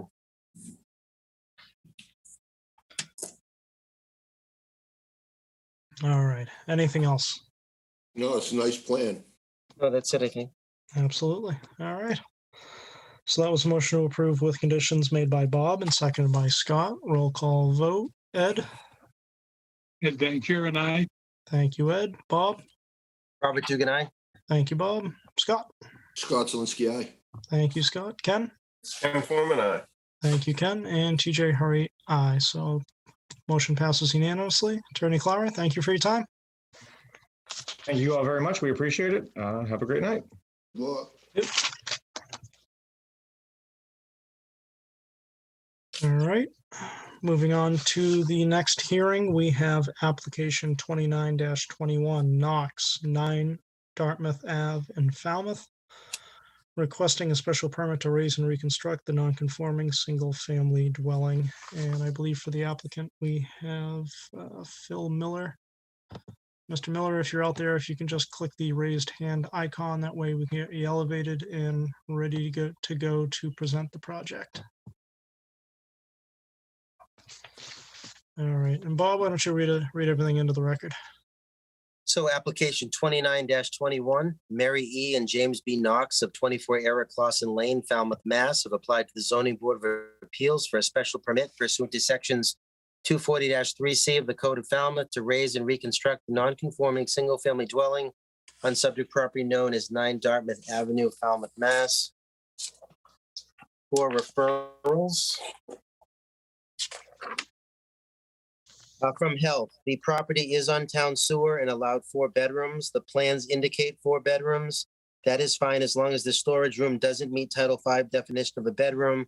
Currently, no windows shown, so not considered a bedroom.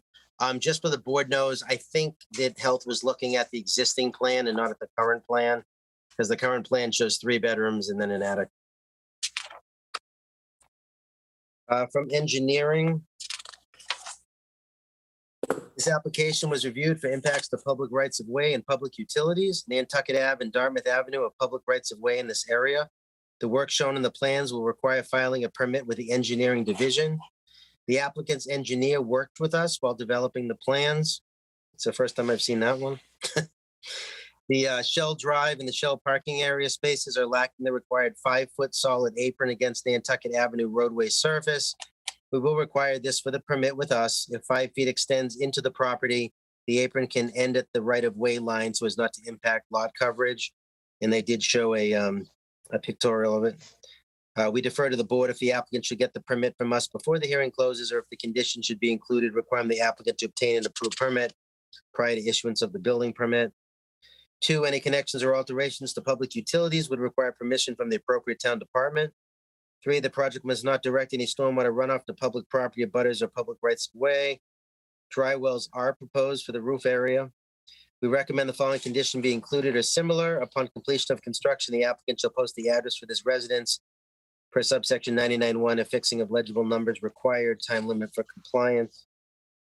Where this is a small lot, erosion and sediment controls are required for this project to protect the abutters in town right of way. This is provided in the form of a silt fence and construction entrance. The applicant's engineer worked with us while developing erosion and sediment controls for the project. We recommend the following condition be included in any approval. Construction of this project shall follow the town's soil erosion and sediment control standard conditions document found on the engineering division page's website of the town.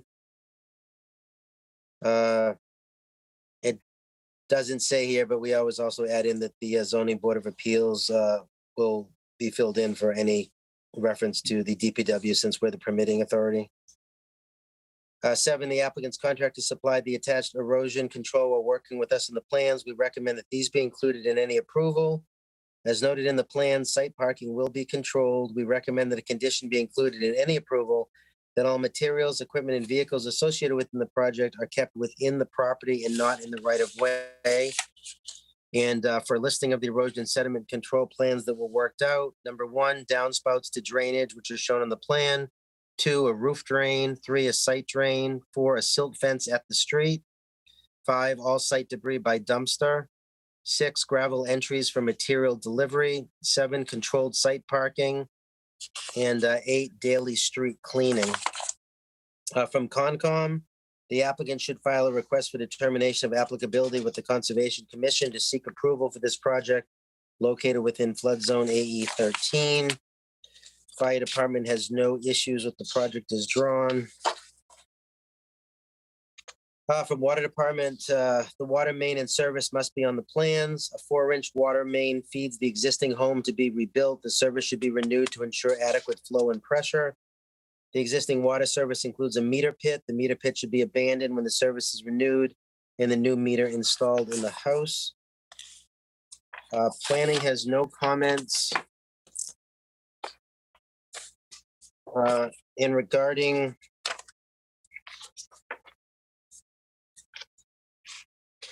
Concom, I don't see anything in here for the application for the determination by Concom, so that might be something that has been applied for. We can find out from the applicant. They did submit a lot coverage calculations.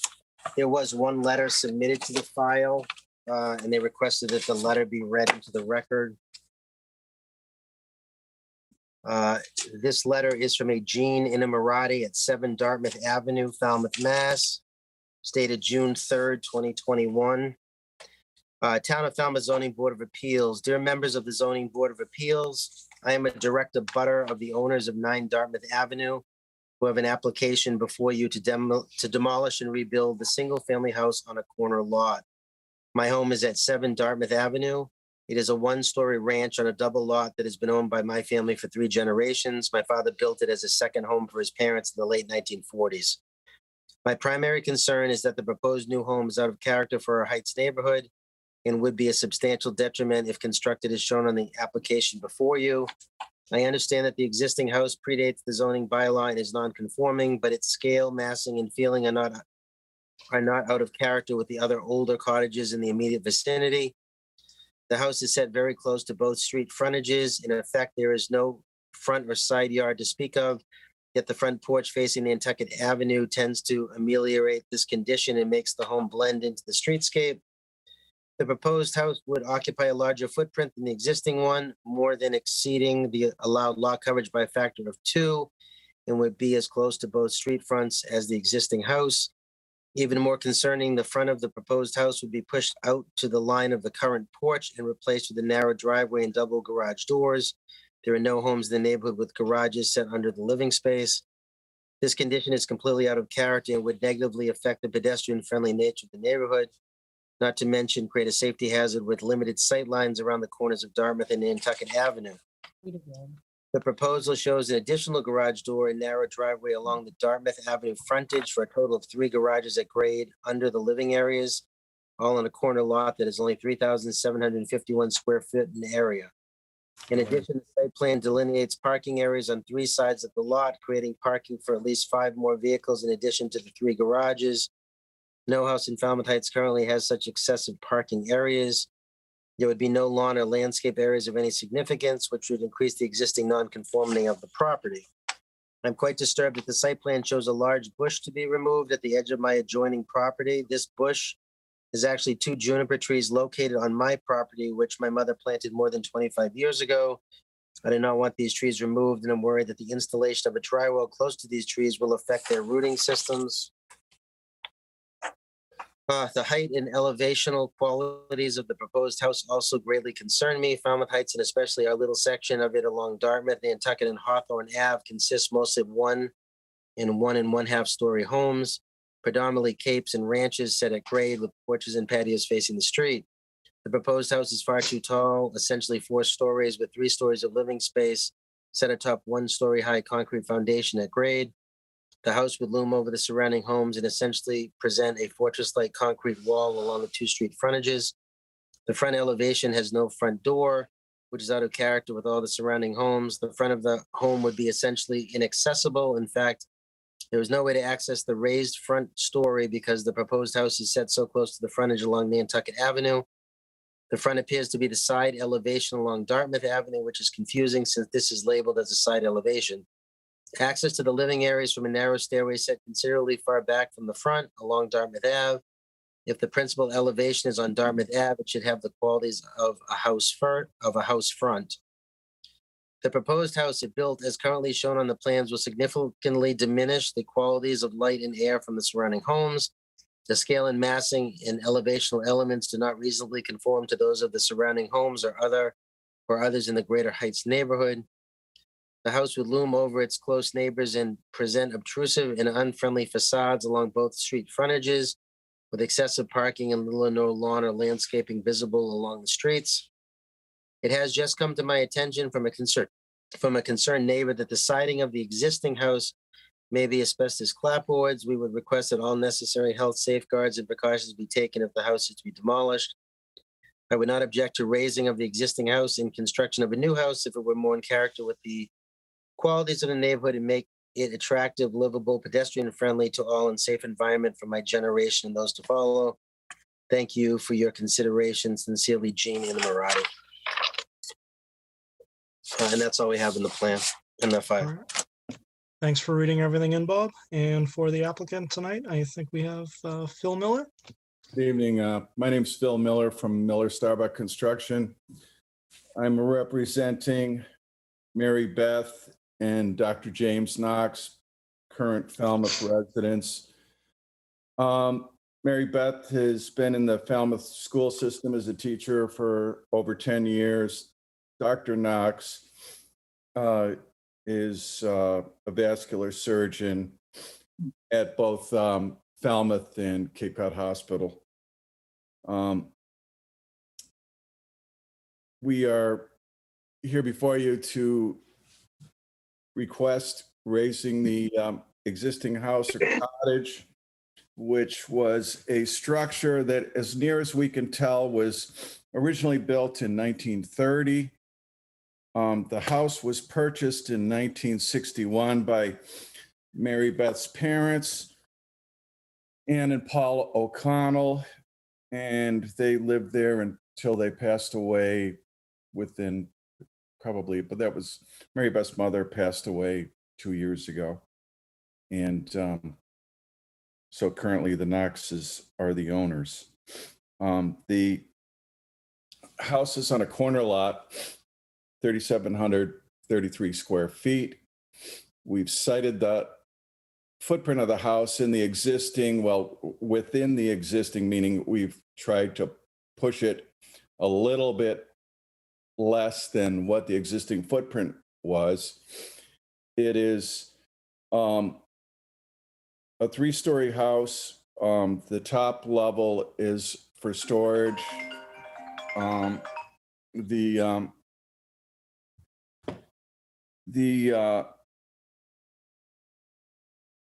The house is on a corner lot, so it's listed as 9 Dartmouth Ave. So there is a front door shown on the elevation. That's the address is 9 Dartmouth. It's not on Nantucket. The existing house is a 4-bedroom, 2-bath. The proposed house is a 3-bedroom, 3.5 bath. The existing structure has lot coverage of 32.3. The new is 31.7. Paving existing is 40.3. Proposed is 38.2. We did file with Falmouth Conservation, an RDA, which was heard on and signed off on March 27th. So we've already done that. I've got the document. We can forward that as required. The reason for the garage under is Dr. Knox is frequently called out for and on call at both hospitals for emergency surgery. And so it's important to him that he can get to his car, especially in the wintertime, and get out easily and unencumbered. And also he returns at late hours. So, I mean, he's frequently has unusual calls, which would be expected with someone that deals with emergency surgeries. And that's why the design involves the garage and garage parking under. We believe that the design of the house meets typical architecture in the Heights. We've spent some time on windows, window placement, a balcony porch to, mimic some of the things that you see on Worcester Court and so on, the window sizing, spacing, and so on. The overall height of the house from grade is 34.9 feet, which is within the current 36-foot height in that area. And we don't believe that that we're out of sorts in relationship to other houses just down the street that are similar height and forward of the house towards the beach. I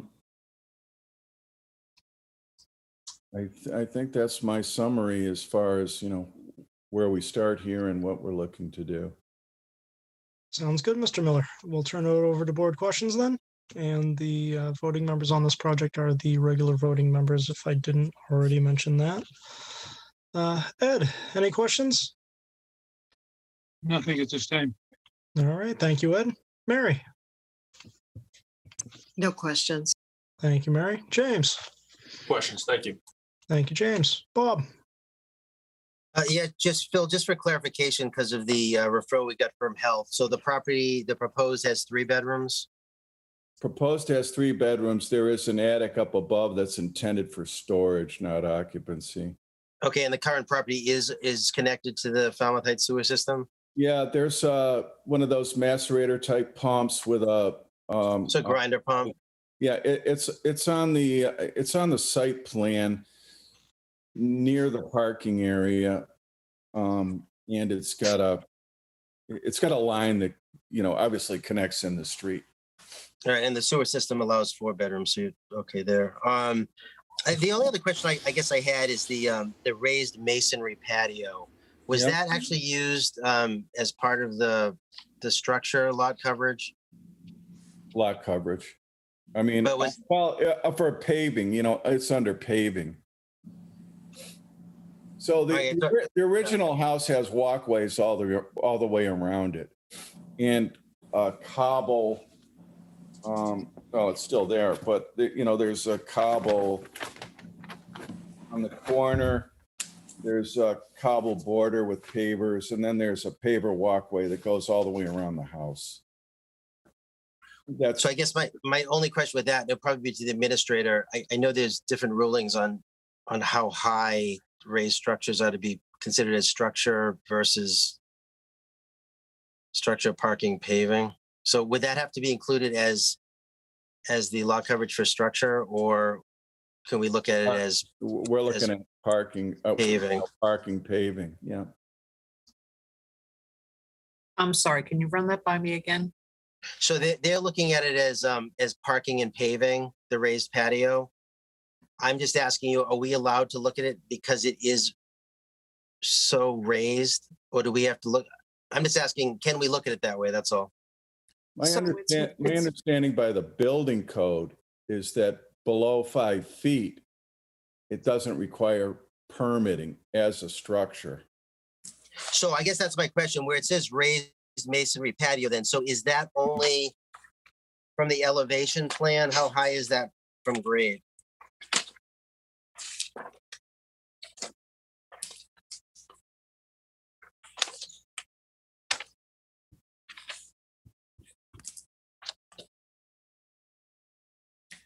So what I would understand is that if the patio is attached to the house, Yeah. and it's raised, I would consider it to be part of the structure. If you had a patio that met the house, but that was on grade, I would not consider that to be part of the house. I mean, we've done these in other towns and locations, a raised patio, and it hasn't been considered a structure. I think our bylaw is clear.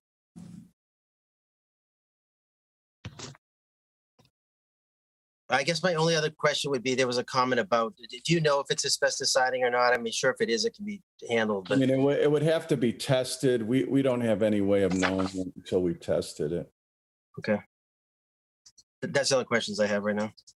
All right, thank you, Bob. Ken? Yeah, I had the same issue with the raised patio. It should be counted as part of the coverage by structures. I think that's clear from the definition of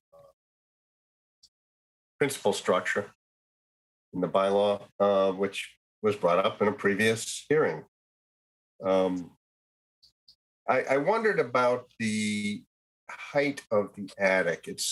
What is the height to the peak from the floor? Is it an 8-foot ceiling? 10,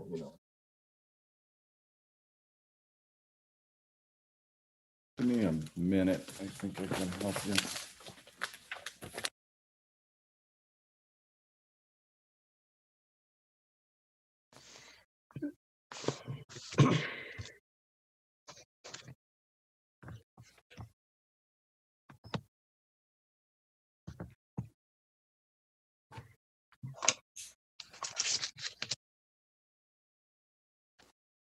So there's a center area of it that's about 7'6" to the ridge.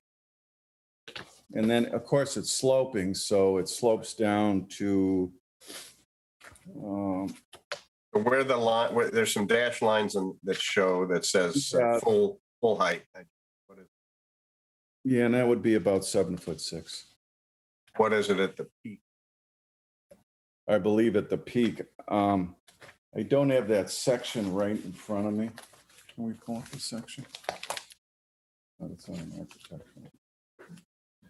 It doesn't appear on the. No, it's a nice looking house, but I just wondering, the abutter has a point. It is quite tall compared to all the around it, whether there's any way we Yeah, it's like. can find a little. The problem that we had in design is, there's no functional basement because we're using that as that. Right. I think you're entitled to an attic. It's just wondering if it needs. Ken, on A2, it shows the peak of that at 34.2. Right, but I don't know what the height of the floor, at what A2, let's see, maybe it shows it. It says proposed elevations on plan A2. And it shows it from mean grade on the stairwell side to the peak. Right, it doesn't give me the height of the floor on the third floor. You know what I'm saying? I see. You're talking about interior space on that. Interior space. I'm just wondering if we could change the roof pitch a little. It looks to me like the gable is lower on, the gable to the whatever direction that is. And whether it needs to tower quite so much. That's the question.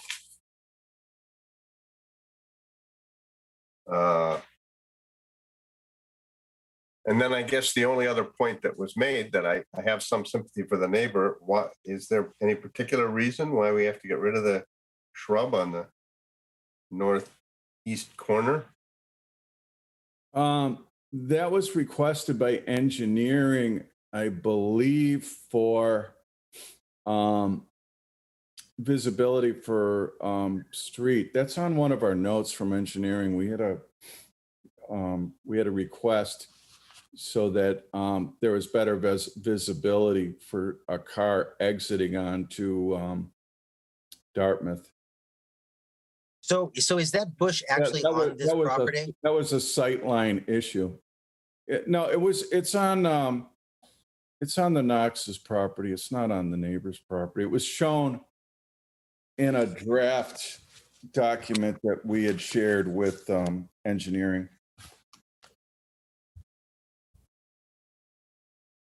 I mean, we're clearly not going to touch anything on somebody else's property. Right.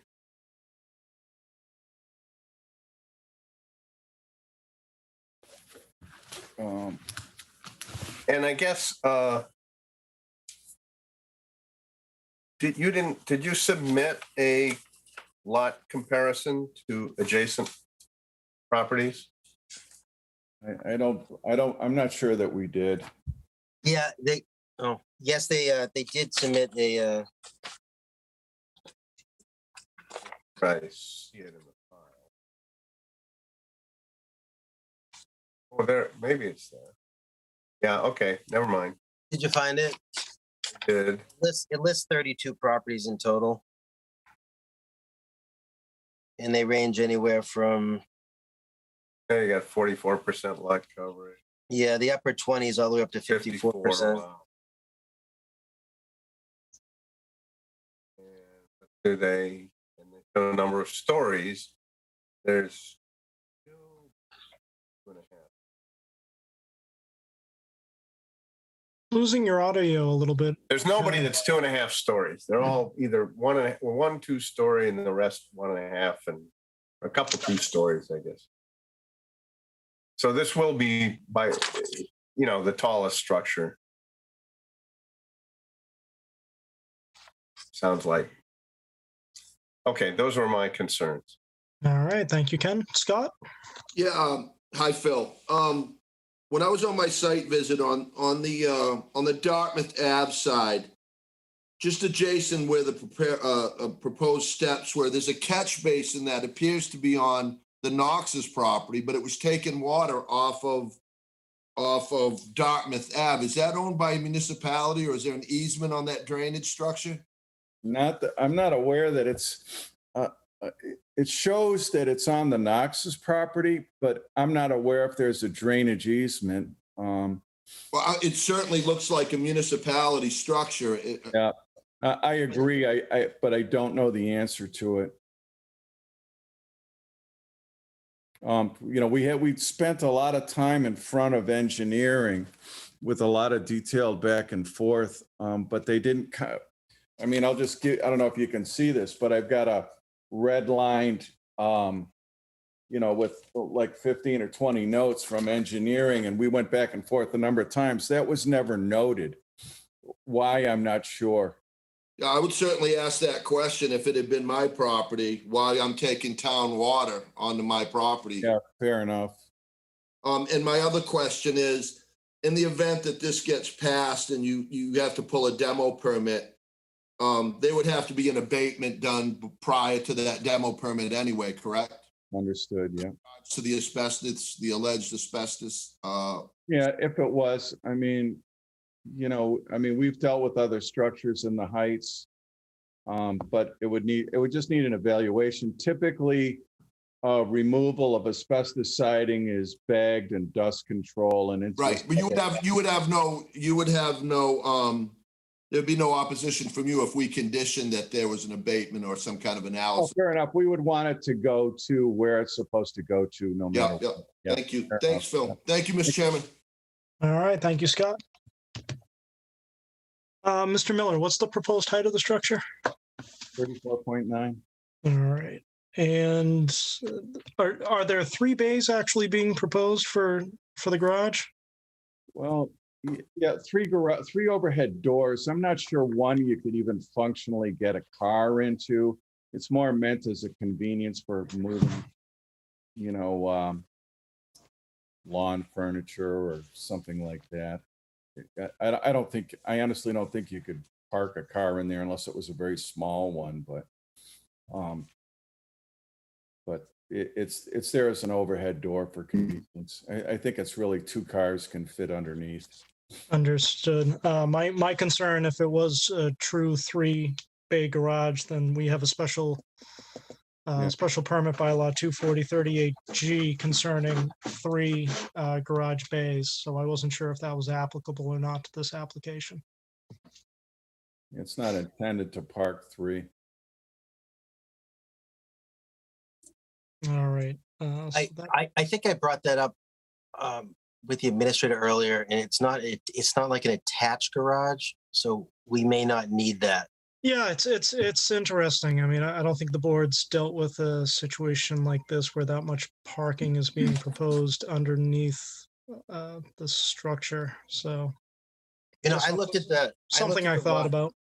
Yeah, I looked at the lot counts that they've got listed on here, and I just happen to walk that neighborhood all the time. I do it on a nightly walk, and I know there are homes on Nantucket, I don't know the addresses, that have been rebuilt that are 2.5 stories.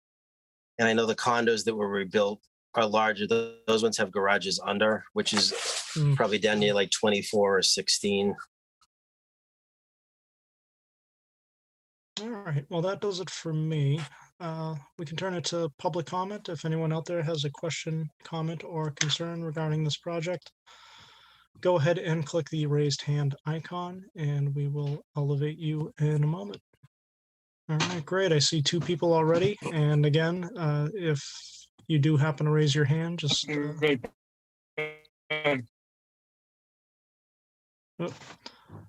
came in all jumbled. I'm not sure what Ed said. Be right back, maybe. Yeah, we may have to wait a minute until he gets back. Sure.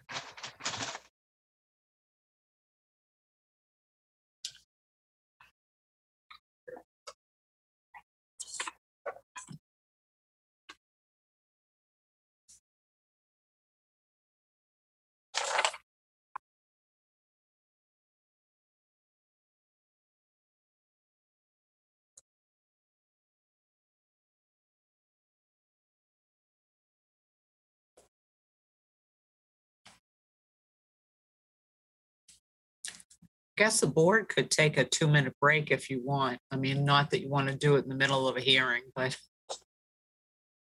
7th inning stretch.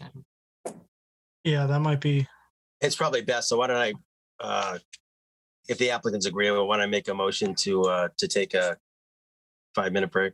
Sorry, Mr. Miller, would you be amenable to that if we do that? Yep, I would be. All right, so we'll take a quick 5-minute break, and I see a cat that might need dinner. So All right, 5-minute break. Here we go. All right, thank you.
brief break that you granted us, and we'll move on to public comment. We do see one person. I think there was someone else there before. So again, if anyone has any question, comment, or concern regarding the project, go ahead and click the raised hand icon, and we will get to you in a moment. And I see that Justin's already elevated. It says Kath, and we see your video, so all you have to do is turn on your microphone, and we'll be all set.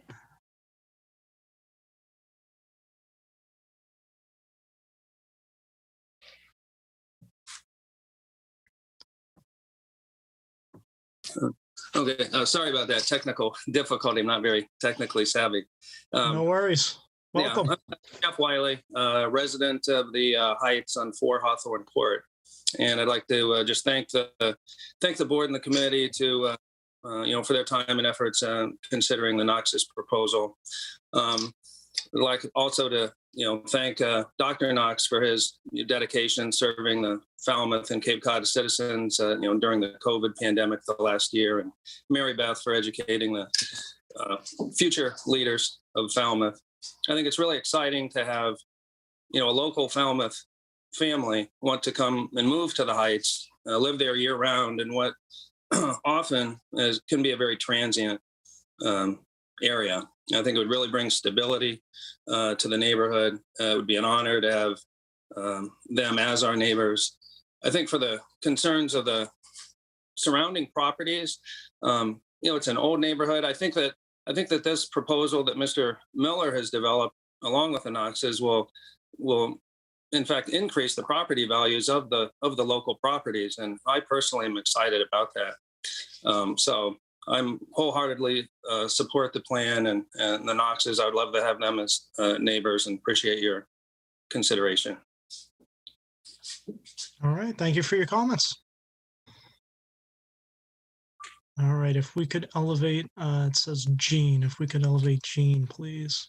And again, if anyone out there has a question, comment, or concern, click the raised hand icon, and we will elevate you shortly. All right, Jean, you've been elevated, so all you need to do is turn on your microphone and turn on your video.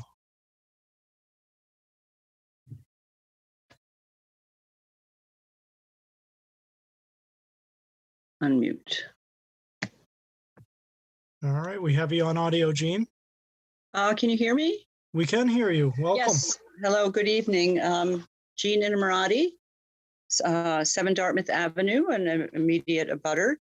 I did write the letter that you so kindly read into the record. Just to preface my comments, I do wish the best to Mary Beth and her family. I've known them for longer than I'd like to admit. Just before I lose track of it, I just wanted to address some of the recent issues that you did bring up. The trees, which are actually not bushes on the northeast corner, the owner has acknowledged that they are on my property and has asked me in the past if it would be okay if they trimmed them. And I did give them permission to do that, but they have not done it. I would object to them removing trees on my property. There are 2 juniper trees, quite large. And some of the branches have started to go into the street, so I would have no objection to trimming.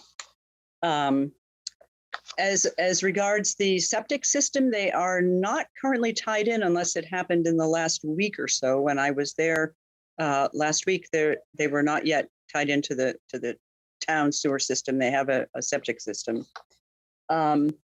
In addition, the table of comparative properties, I think it's page 21 on the application materials. There are a lot of inaccuracies in there, and I hope it was done in good faith. But for example, they list my house as 1.5 stories. I'm only 1 story. There's no 2nd story. It's a small, low ranch. And on Amherst Avenue, I think I'm correct in saying that 11 and 13 Amherst Avenue are also 1 stories, not 1 and 1/2 story buildings. So, in our block, there are no buildings above 1 or 1 and 1/2 stories, really, except for perhaps a new house on the corner of Montgomery and Nantucket, which is quite high also, and really, in my opinion, detracts from the character of the Heights. I've been concerned for a while about all of the rebuilding in the Heights, and that the Heights is really losing its historic and livable nature. So I guess I would just like to emphasize that I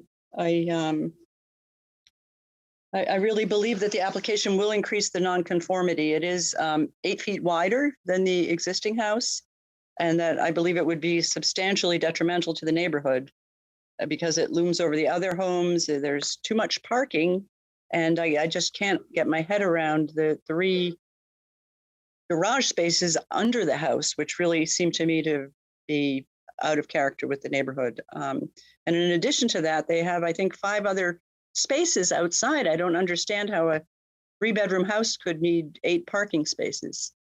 And I guess, in the back of my mind, I question if it is a 3-bedroom house. There is that attic area, and on the 2nd story, there's an extremely large closet with a window that looks to me awfully lot like an extra bedroom. So as I said, I don't object to tearing down the house and rebuilding. I would just request that a new house be more sensitive to the qualities of the neighborhood. Thank you.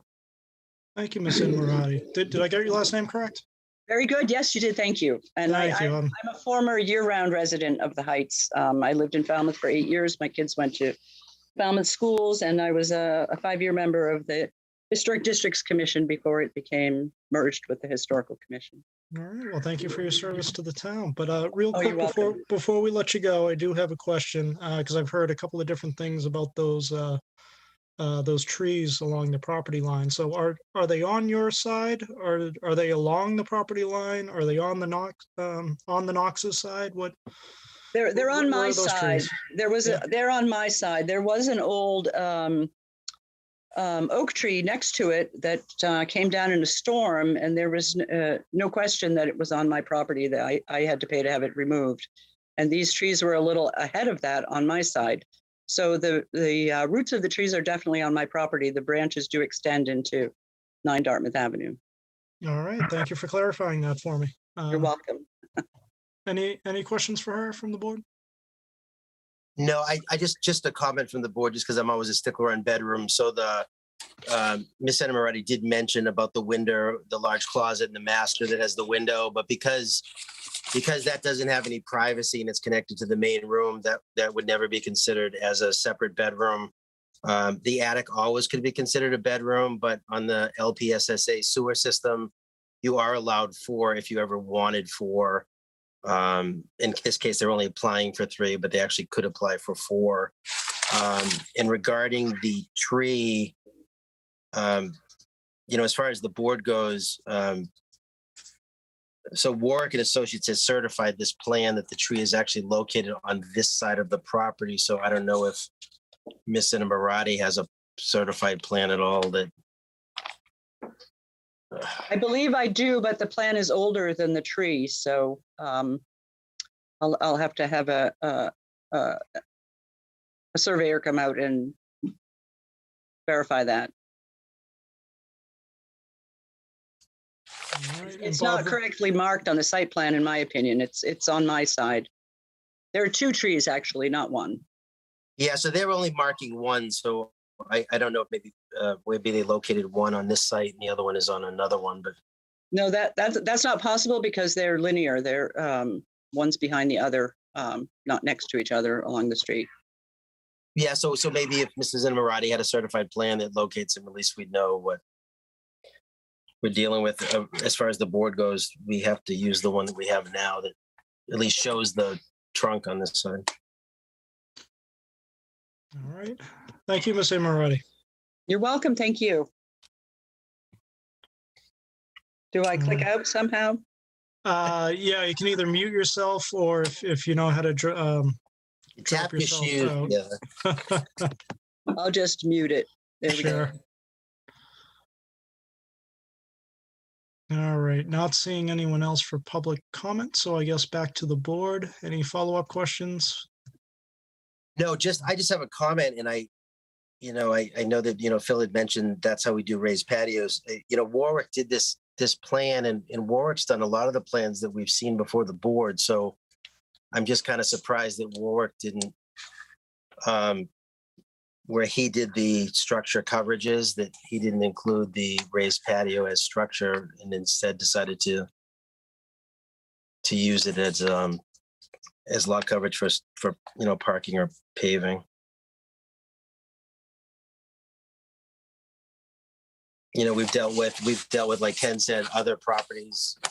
I'm sure everyone remembers, certain ones that had these raised structures. And I know we had discussions with the building department, and, unfortunately, it's pretty clear that when you have those, they have to be considered part of structure versus, paving landscaping once they're elevated like that and attached to the building.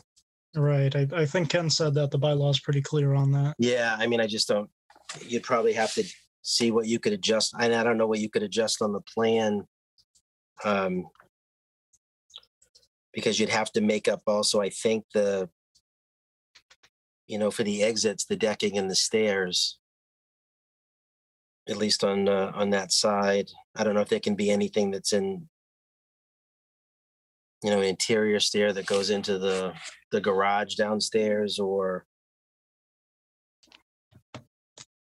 I just don't know what you would adjust. Mm.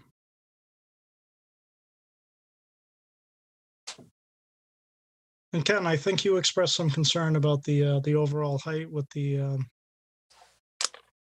of the structure and the roof line. Yes, that was, I mean, I understand the need for an attic. I don't know if you need an 8-foot ceiling in an attic. I'm with you there. Can you get a 6-foot ceiling? Just so we're not bumping up against 35 feet. Right. Given the fact that you have to elevate in the flood zone and everything like that, it's an attractive design. I just, this is an issue for all of the pre-existing houses out there.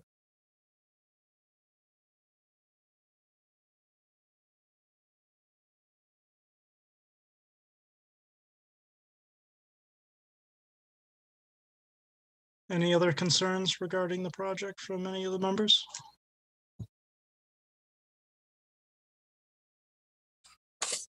Mr. Chairman, I'd need some clarification on that, on that drainage structure. If there was any kind of easement with the town or any rights to that little swath of property, there's got to be some kind of records on it. And if the town engineer was concerned about a tree, 15 feet from that structure, there should be some kind of information in the file or added to the file to answer that question. Scott, I did get some information about that drainage structure. Mr. O'Connell complained to the town about flooding at one point in time. He was a professional comedian, and he called town and said, I could sail a boat out there or something. Town did come down and they did install the catch basin. So who owns it and maintains it, Phil? I'm assuming that, so I don't know exactly how long ago it was, but the town installed it, but it appears, that it's within the bounds of the lot. So how it's maintained, that would need a little deeper dive on. I personally would certainly be looking for that, because if there's some kind of easement or written agreement that isn't written into this special permit that screws something up that pre-exists it with an agreement made with the municipality, I'd certainly want to know one way or the other. Yeah, no, fair enough. That makes a lot of sense. There must be something out there. I'm just not sure what it might be. Right. Given the situation. Thank you, Mr. Chairman. Thank you, Scott. Anyone else? And just make one other comment, because you raised the issue of the 3 garage bays. So we need to make a fine. I think we can cure that with a simple finding that. I'm sorry, Ken. I keep on losing you with audio. I don't know if that happens to anyone else. Well, I don't know what's wrong with my audio tonight. That's all right. I was saying, I thought you raised a good point with the 3-bay garage portion of the bylaw. And I think we can cure that if we just make a finding that this is a two-car garage, even though, you know, it has an entrance, a third entrance. Mm.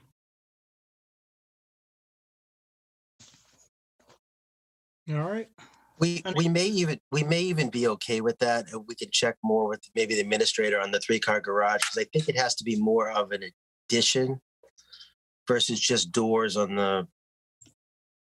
Yeah, I'm not sure. I brought it out earlier. I'm not sure, but either way, I mean, you could do a two doors and a storage access, or. I mean, it's also a square footage issue, right? It's 900 square feet or something. That's true. It's just a unique issue with the way this application Raised is. with any of these, because they all use the first floor for garage and storage space. It almost makes it like a drive under. Now that you have to pump it up 16 feet, it makes it like a drive under garage. How do Exactly. we address those? Exactly. No, it's exactly. I mean, we just permit them. Right. I mean, might need to include that in the permit. All right, so I guess we are looking at a continuance to address those issues.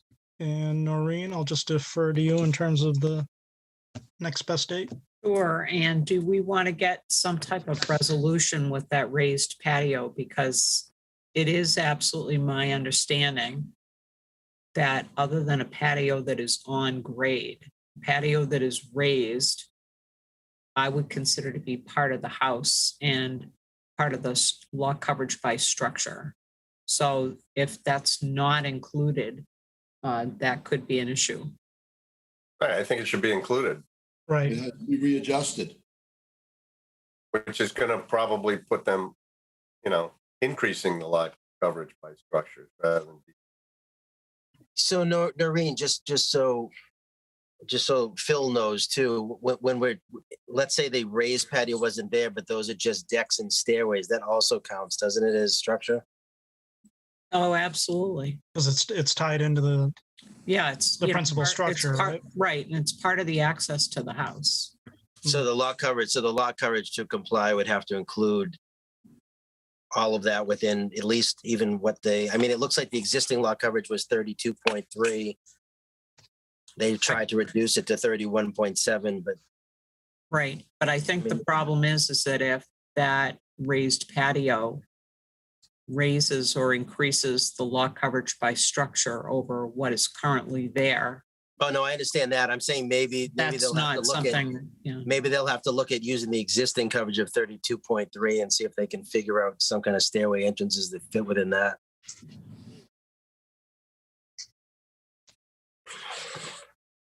So not to put things out a very long way, but due to the massive number of applications we've had, the next available date to hear this would actually be July 1st. Okay. All right. So that might give everybody time to verify, exactly the location of the tree. Or maybe there can be an arrangement with the neighbor that, the tree that they've planted can be saved and maybe trimmed so that there is that line of sight, et cetera. Yeah. Chairman, make the motion to continue to July 1st. Second. All right, motion to continue this hearing to July 1st made by Scott, second by Bob. Roll call vote. Ed? And Karen, I. Thank you, Ed. Ken? Ken Forman, aye. Thank you, Ken. Bob? Robert Dugan, aye. Thank you, Bob. Scott? Scott Zelinski, aye. Thank you, Scott. And TJ Hurry, aye. So the motion passes unanimously. And we are meeting in person at that point. In person. Thank you for the reminder, Marie. So everybody that's participating or wants to continue to participate gets to join us in person back in the select board's meeting room. Thank you for the reminder. July 1st. So we will be back into the select board's meeting room as of our meeting on June 17, where this meeting falls after that. We will be back. Excellent. Do you know if they're going to be releasing the mask mandate in town hall? So we or do we have to mask up? Well, so I know the select board does have that on their agenda for their next meeting, so they will be discussing it. And I imagine this is going to be a constant evolution. Right now, they do request that anybody that comes within the town hall does wear a mask. Obviously, that's going to have some impact on board members' ability to speak such that the audience can understand them. So I'm sure that this is going to be a constantly evolving circumstance. So maybe we could just send a note to the selectmen, just a comment from me. There's a lot of stuff that has to be read with these files. Right. And I mean, yeah, clearly. I mean, with the mask, I'm just You stuck. can. You can. Yep. And, Yeah. you know, probably we will all carry masks for the next 6 months on our persons so that we're always prepared. True. All right, so if I didn't already say it, that motion passes unanimously. And Mr. Miller, we will see you live in person, July 1st, 6:30 at Falmouth Town Hall. Thank you very much. Thank you. All right, up next, we have application 31-21 Wagner, 52 Deacons Ave in Falmouth, requesting a special permit to raise and reconstruct the non-conforming single-family dwelling. And Attorney Clower is representing the applicant, so if we get him elevated, and Bob, why don't you read everything into the record? So application number 31-21, John B. and Leah J. Wagner, 69 Sheffield Road, Melrose, Mass. Applied to the Zoning Board of Appeals for a special permit pursuant to sections 240-3C and 240-69E of the Code of Falmouth to raise and reconstruct the non-conforming single-family dwelling on subject property known as 52 Deacons Avenue, Falmouth, Mass. For referral. So we do have an order of conditions from conservation.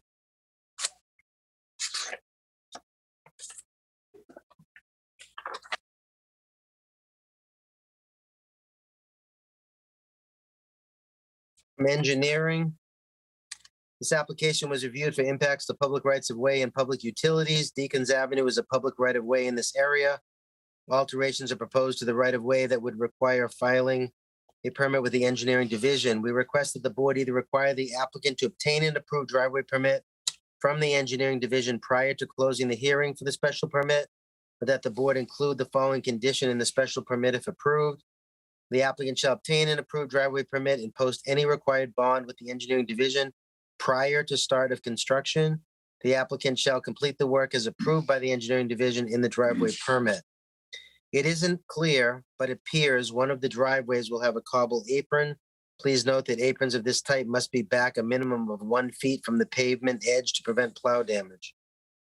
2, any connections or alterations to public utilities would require permission from the appropriate town department. The project must not direct any stormwater runoff to public property, abutters, or public rights of way.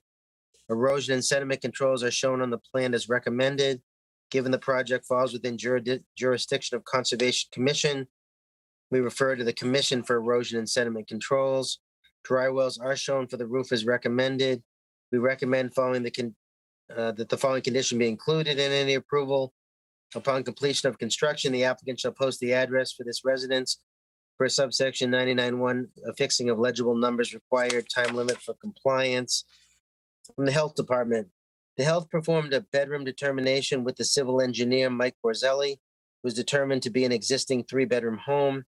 The septic system design appeared in front of the Board of Health on December 7th of 2020 and was approved. The permit will still need to be applied for prior to construction. From the fire department has no issues with the project as drawn. From water department, the water service in Maine must be on the plan. The existing service is fed from a 6-inch main. The water division will provide a radio meter for the inside of the new home. Planning, no comment. There is a letter from an abutter, of Robert Hart at 50 Deacons Ave. This is dated June 3rd at 1:58 p.m. It says, "Hi, we live at 50 Deacons Avenue and abutters to the Wagner property at 52 Deacons, Falmouth Harbor, and have a few concerns about the proposed plan. We are hoping to have addressed at tonight's hearing for their requested special permit. It is our understanding that the plans sticking to the existing footprint is being used as grounds to justify the special permit and variance from the more recent setback code to which the property will not conform. While that seems reasonable at face value, our concern is the overall scale of the new structure, given the lot size and the significant increase in height relative to the existing one-story structure that will be raised as part of the project. As part of the height question, we see from the plan a height of 35 feet. However, that does not include the cupola that appears in the plan, so we would like to clarify if that is included. Can you advise us on what is the exact height limit for structures in the Falmouth area? We plan to be on the Zoom, so can ask these questions during the hearing. However, since they are more general in nature, we are hoping to get some input from the board ahead of the hearing. There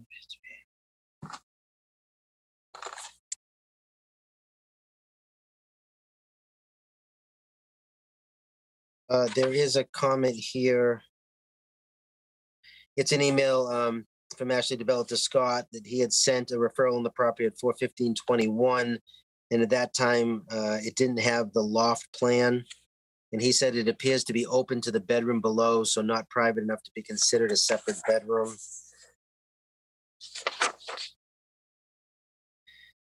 And then there was a revision to the plan regarding the loft, May 13, 2021. It's a revision to page number A02 of the architectural plans reflecting the loft space for the room.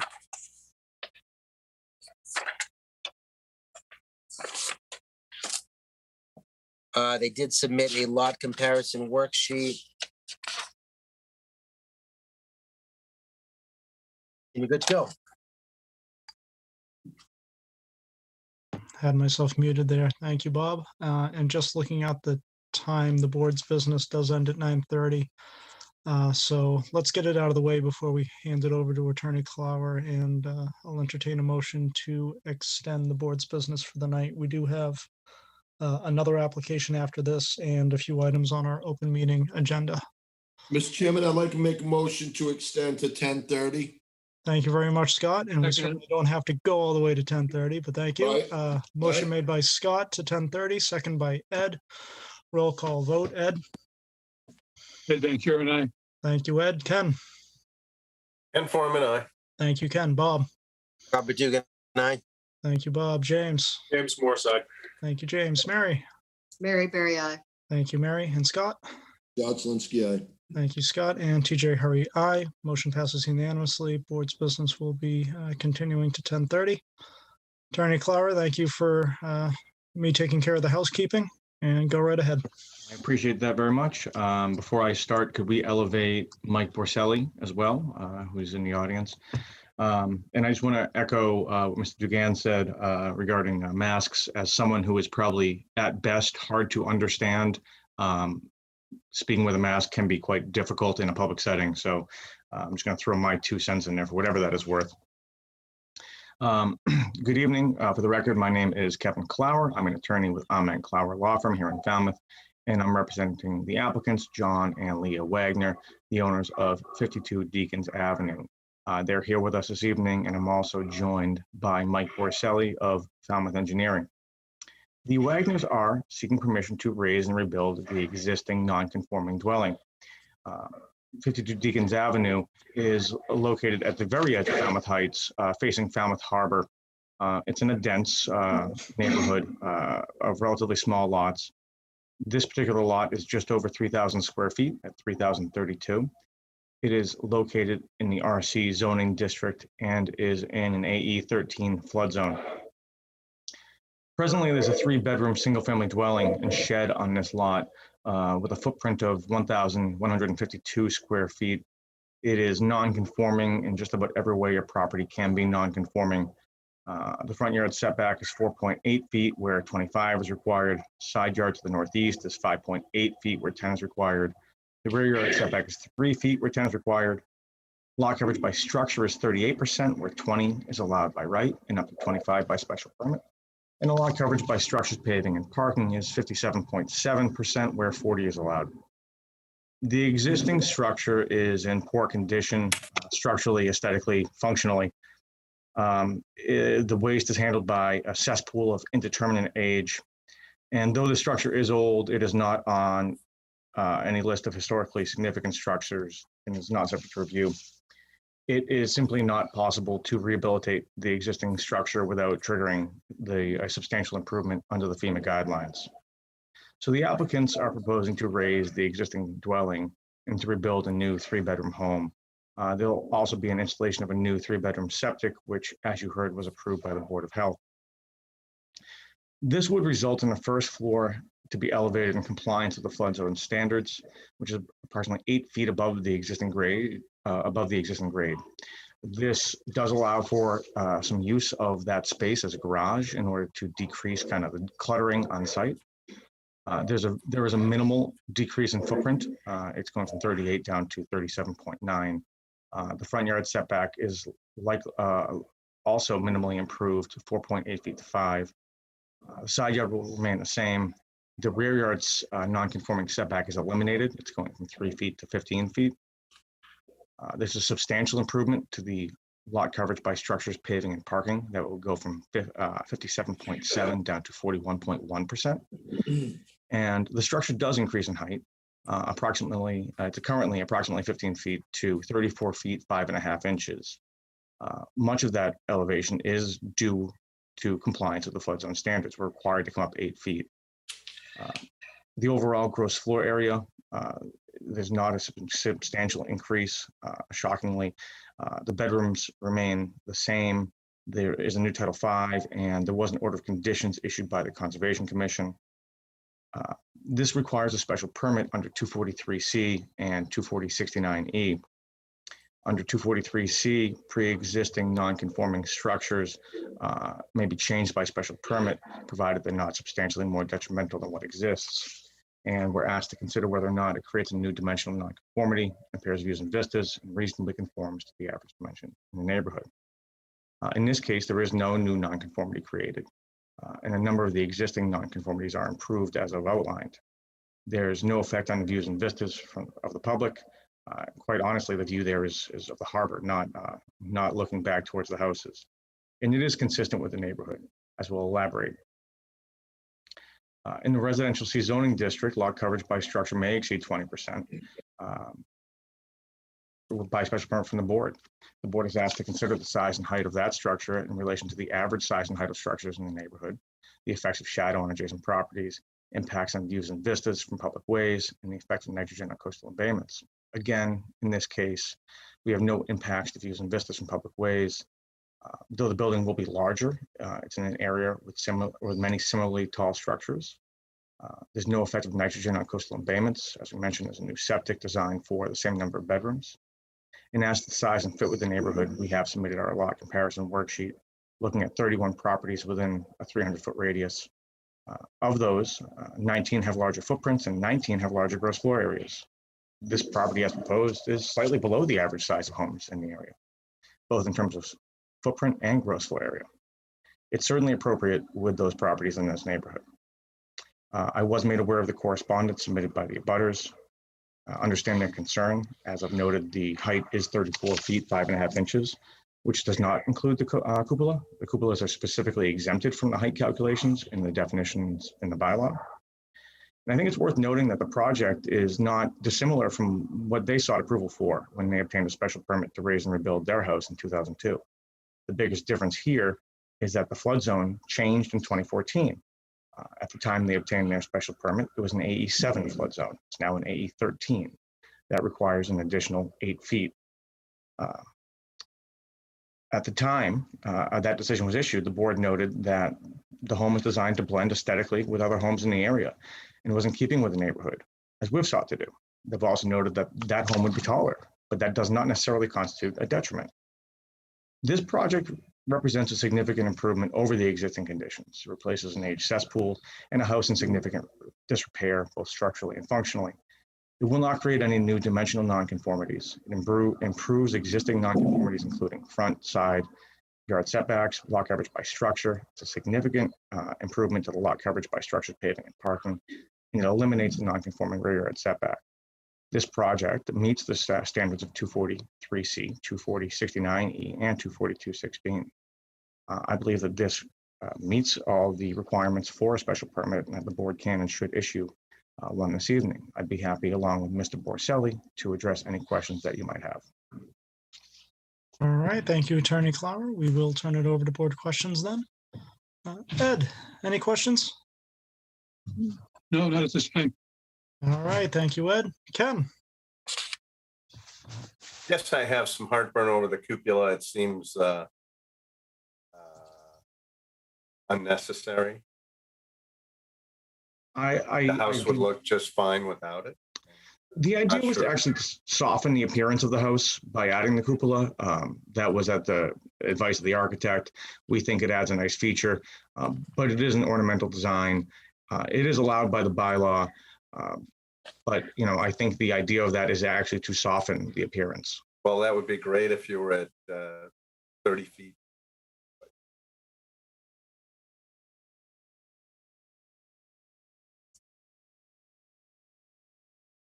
All right, thank you, Ken. Thank you. Bob? Yeah, could you just give a little explanation on the setup of the driveway that appears to go all the way into the property to the rear? So there is currently, you mean? Well, so when I went there and you look at the pavement, the pavement goes all the way up to the walkout basement of the house behind. It almost looks Sure. like a shared driveway. I can speak to Sure. that if you want, Kevin. Yeah, by all means, Mike. Mr. Chairman, I can speak to that, and it might be helpful to share my screen. Sure, go ahead, Mr. Verselli. Thank you. I'll share with you the existing conditions plan. It'll be helpful to clarify what Board Member Dugan is referring to. This pavement from Deacons Avenue goes through this property and it leads to and connects to this property owned by Peter Akins. The Akins family owns the properties here. They're friendly with the Wagners. They actually own over here too. At one point in time, this property was owned by the predecessor of Mr. Akins, and he also owned the house that is before you tonight. And they shared a driveway. It used to link to this building, and that was the access to the underside of the building at lot 27. You can even, at one point in time, there was a post and rail fence installed here to prevent vehicular traffic access to the back to that property. So it's just a residual driveway from back in the day that will be eliminated as part of this project. So, Mr. Clower, so is there any kind of a prescriptive easement for continual use over the years that's still in effect or no? No, and realistically, prescriptive easement is a determination by the court. It's not, it can't be established just by the facts. It would need to be determined by the courts. But you can't have an easement over your own property. So when that property was deeded out, there's no easement unless there's a reserved easement, which there was not. There's no implied easement either. Okay, so and this might be for Mr. Borzelli. So on the plan where it shows that you would cut the pavement and you're redoing it, what happens to the pavement section that is on that abutting property? Is there, retaining wall or something that handles any kind of erosion from that property once the pavement has been cut and removed? In this location here, I think you're referring to. Yeah, so it looks like you would do a cut directly across, so it's your property line. What happens to the land on the other side? Well, there's the land on the other side. This structure has a walkout level with a deck above, and the walkout level is onto that pavement now. Yeah, so once you cut it and the pavement's there, is there a drop, or because it's on a hillside? So is there going to be any erosion issues? No, it's going to be relatively level. In fact, it's like elevation 9, and it's going to be elevation 9 on this side. You see that number? That's elevation 9. It's going to be elevation 9 on this side. So it'll just be a material change, nothing else. Just a material change, yeah. Mm-hmm.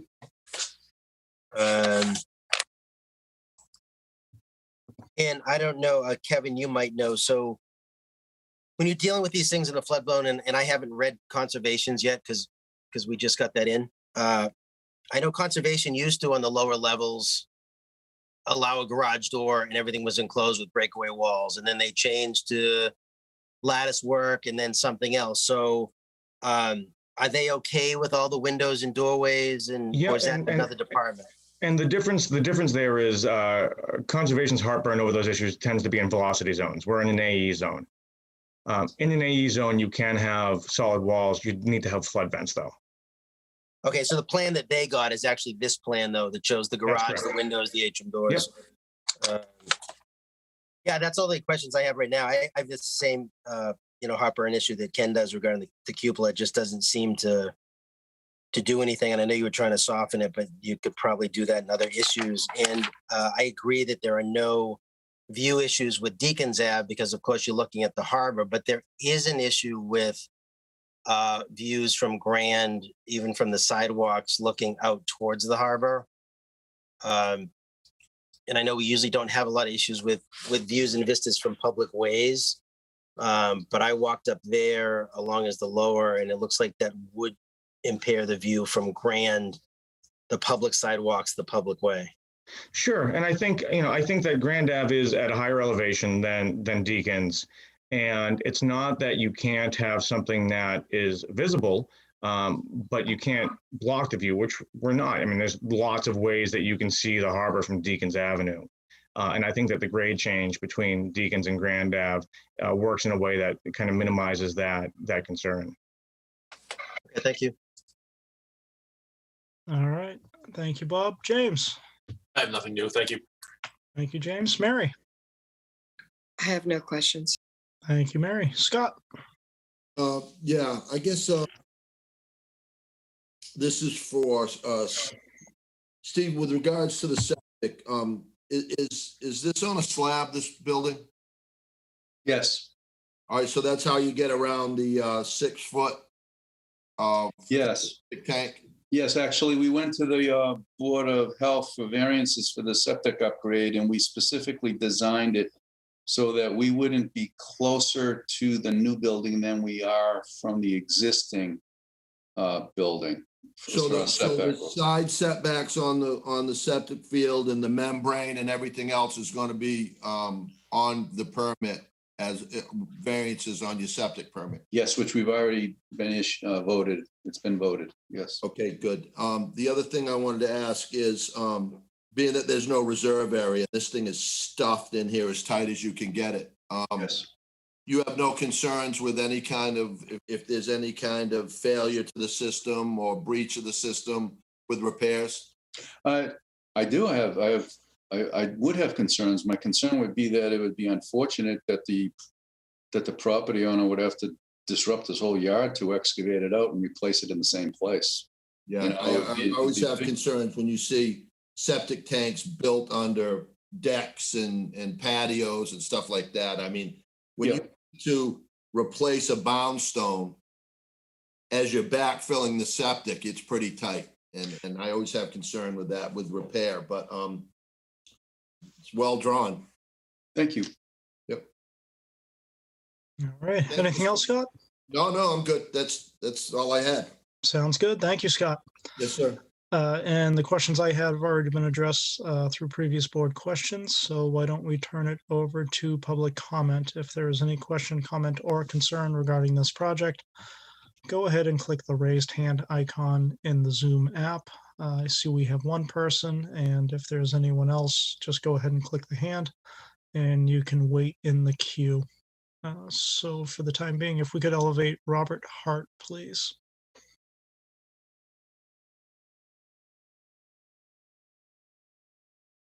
All right, Robert, you've been elevated, so all you need to do is turn on your microphone and your video.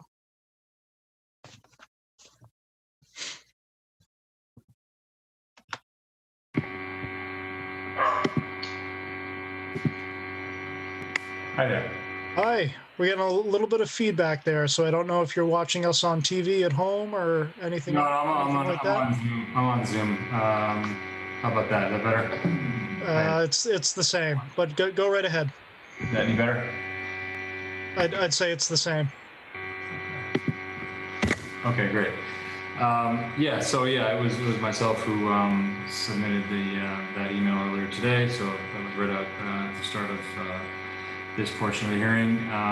One thing that I did not mention in the email, but in looking, reviewing the lot comparison worksheet, I also just wanted to add that our property at 50 Deacons was misstated in that worksheet. It was stated as our footprint of 1,800 square feet, which is actually 900 square feet. That brings our lot coverage by structure down to 30% of the lot the structure is built on. So that's a significant difference. We look like an outlier there at 60, which is incorrect. So I'll trust that the rest of the numbers on the lot comparison worksheet are correct, but that ours is not. So I'm not sure what happened there to overstate both our footprint and thereby our lot coverage structure. It was doubled basically. So yeah, as stated in my note, we're just have some concern about the size. I know comments were made by the board just now about not affecting kind of aerial views, etc. But given that we abut so closely, this property as a one-story structure, it's going to be significantly different. And I think the wording that was used to describe the cupola and the logic or the reasoning behind adding that to the design is softening the structure to us or to me is very telling. Why would you need to soften it if it fits into the landscape and it's to scale with the surrounding area? We did go up when we our house that we raised and rebuilt about 20 years ago is higher than the previous. We actually reduced slightly the footprint, we're actually set back quite a bit more as well. So those are kind of the concerns that we had,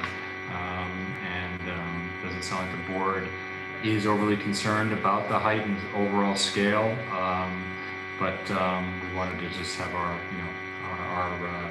our perspective shared here tonight and see if that to get your feedback on our concerns.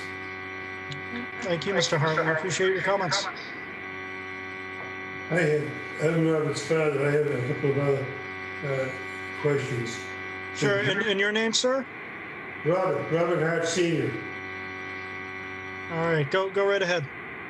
I have a concern about the grill on the second, I call it the second floor. It's the first floor over the garage, which is on the outside wall facing our house. And I'm wondering how the ventilation is going to be handled. And could the grill be moved over to the right a few feet? That's one thing. The other thing is, it's none of my business, but I have a fire safety concern about the two twin beds in the loft with access by the ship's ladder. It's just a concern that I felt I had to state. The other thing is, can you give us an approximation of when construction would be initiated, or of course it has to start with demolition of the existing building? And we really are in close quarters, and with the wind, it can be problematic if we're still living there. All right, thank you. Attorney Clower, could you comment on proposed time for construction? Sure. Or anything else that they've brought up?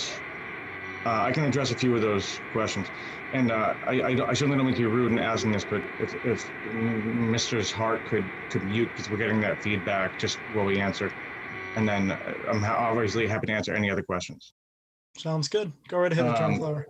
So the first thing I just want to mention on the lot comparison worksheet, we take those numbers from the assessor's records. It's damn near impossible to verify them because it would be, to call it cost prohibitive would be an understatement to have all those properties surveyed. So we have to rely on the assessor's records, and that's where we get that information. So I apologize if it was incorrect, but that's where it came from. As to the timing, I think realistically, the earliest, if we were approved tonight, I think the earliest we could conceivably be looking at a building permit wouldn't be until probably late August or early September, based on still need to have structurals drawn, still needing to wait out the appeal period, issuance of the decision itself. So I wouldn't anticipate that they'd be ready to have a building permit until late August, early September in a perfect world. Beyond that, I'm not quite sure what their time frame would be, but I think it would be safe to say that it would be following the summer for the beginning of construction. And again, that's if everything went as well as it could. As to the grill, it's an outdoor deck. It would be ventilated by being outdoors.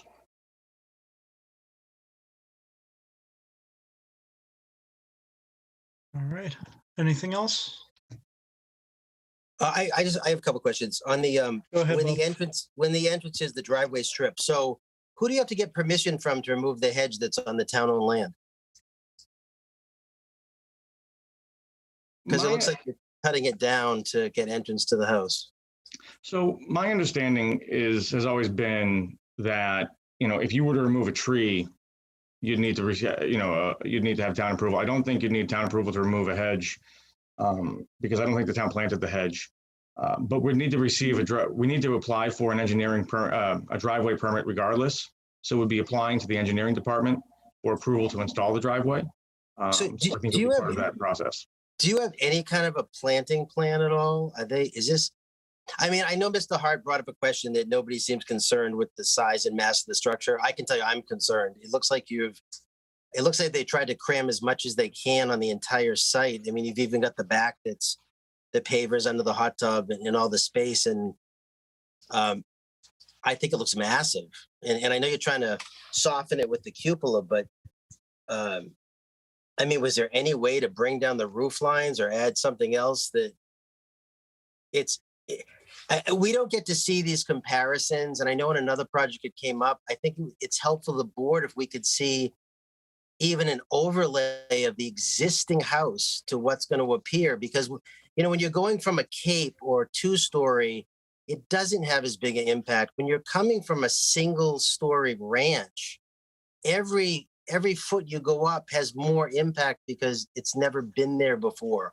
So can we see any kind of an overlay or something that just shows a comparison of the current structure with this on it and maybe what's next door?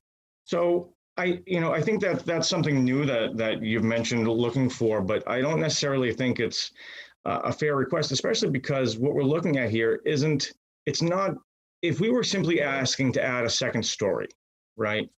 And that's effectively what we're doing. I don't think we'd be having these questions, but we're required to bring it up. And we come back to this question of, if someone's going to go through the expense of making a house conform, it's very difficult to say you're limited to the 1,000 square feet that you have. Whereas if we were simply adding a second story, which is what we're doing, I don't think we'd be having these same questions. But since we're required to, now we're in a situation where we're now being penalized. So I think that, we've given the figures to show that we do comply with the other houses in the neighborhood. If the board has a concern about the cupola, would be happy to remove the cupola. There was a lot of thought and consideration given into how best to design this to fit the neighborhood, to fit the lot, and to fit the needs of the applicant. In looking at the roof slope and looking at the roof design and looking at the use of the property. It is, I think it is very much in character with what's around it. I think it is an appropriate design, and I think it's a well-designed building that accomplishes all those things, meeting with the neighborhood and meeting with the architectural aspects nearby, and also accommodating the needs of the applicant. So that would be a no. I mean, I'd certainly. The only reason I ask Kevin is because I'd love to move this forward. It's becoming very common in other towns besides ours, to get these kind of comparisons. And I understand the comment that it's tough for us and more of an impact. But I think the main issue is, if people saw what these changes are and saw what the impact was, you may have to adjust some of these structures. You said it fits in with the area. Well, The property to the right, if you're looking at the building, is another small ranch in a larger property. The properties a little further down are also ranch houses. And I understand that people can apply to do the maximum, and they'll always apply to do the maximum, but it doesn't always mean that the maximum is right for impact to an area. And I think the answer that I just keep getting all the time in these comparisons are, it's just not convenient to us, or it fits fine in with the neighborhood. Well, if it fits so fine in the neighborhood, show the comparison, show what the difference is. Instead, some of these structures appear and then all the comments start coming back. I didn't realize it was so big. I didn't realize they were taking up so much of the lot. I'm sure you knew coming in here that we would have issues with cupola, and I'm sure you might have even discussed that with the client because we've had comments on that before. But when this property gets built to these specs, it is not going to fit into that area. I cannot imagine how this plan would fit into that area. It's so dense. And then there's no idea of plantings. And I know it's just a hedge, but on Deacons Ave, that's what you get. You don't get these big trees. You get the small hedges again because people are considering their view. So, just to address that, there's never been a requirement for a landscape plan for a special permit. No, I didn't say there was a requirement, but when you're maximizing everything on the site, literally, there's no yard. There's no, it's driveway space. And then whatever would be green space is now patio space. And so I don't think that's fair to say, Mr. Dugan, only because, again, if you look at the existing site, we're at 57% lot coverage by structures, paving, and parking. We're reducing that down to 41%. And it's great to say that on paper that you're reducing it, but reducing these structures, parking, and paving, reducing it by putting in a patio and back, pulling out a little bit of the paving. No, but the patio counts towards structures, paving, and parking. But the size of the structure is so large in that area. I walk the area all the time. I grew up in the Heights. I've always walked the area. And of course, things change. Things get built up. You're going to expect these heights. But every single project we have, 34.9, 34.7, they're all just going maximum height. And in some cases, they may not even need the space. They're just pushing it through now. I just personally think that if you showed a comparison of what you have now and you overlaid this plan with what stands next to it, and you ask people, is this going to have an impact on the area, even visually? I would dare you to find a lot of people that say no.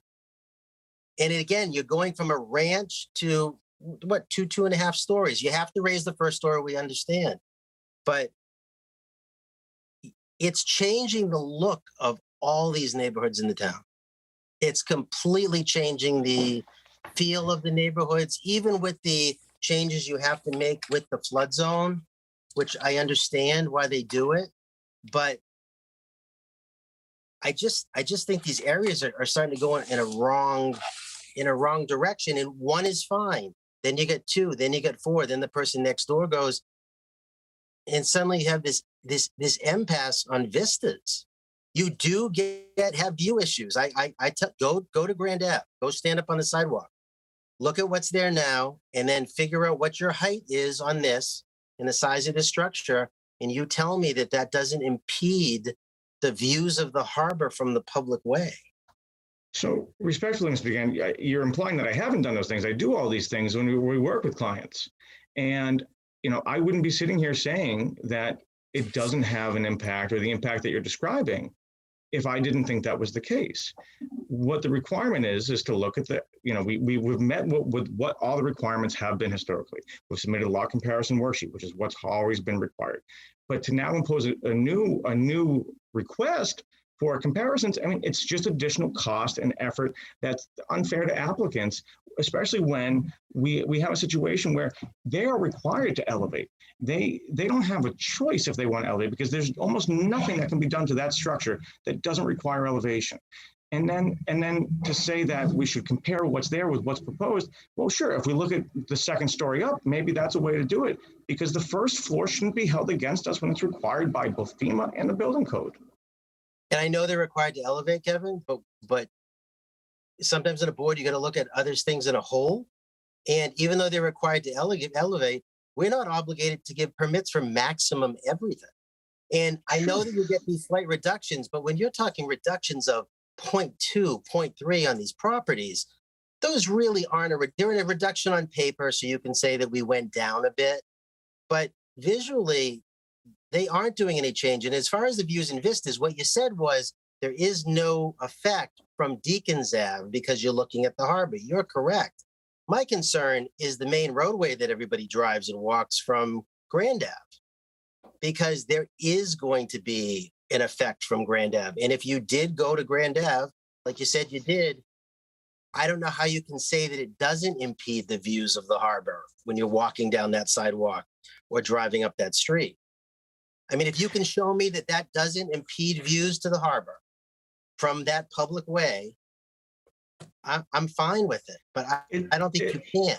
I think it's important to note that it's not that you can't, it's not that the property can't be visible. It's not that it can't be seen from Grand Ave. That's not a requirement. It's, but to say it's impeding the view, I mean, there's a lot of view of the harbor, and there are structures that block it from time to time. And when we're requiring structures to be elevated, it's going to happen. It's a public policy matter that these structures need to be elevated so that we don't have more damage when we have a flood, because a flood will come, a storm will come. But there is no policy that says they have to be enlarged to the max once they elevate. I also think it's unfair because, again, we're talking about, we do have some improvements. We do have some significant improvements. We're reducing non-conforming setbacks. We are reducing the non-conforming lot coverage and by structured paving and parking. And to say that we're not, or that it's minimal is just incorrect. It's 17%. That's a substantial change.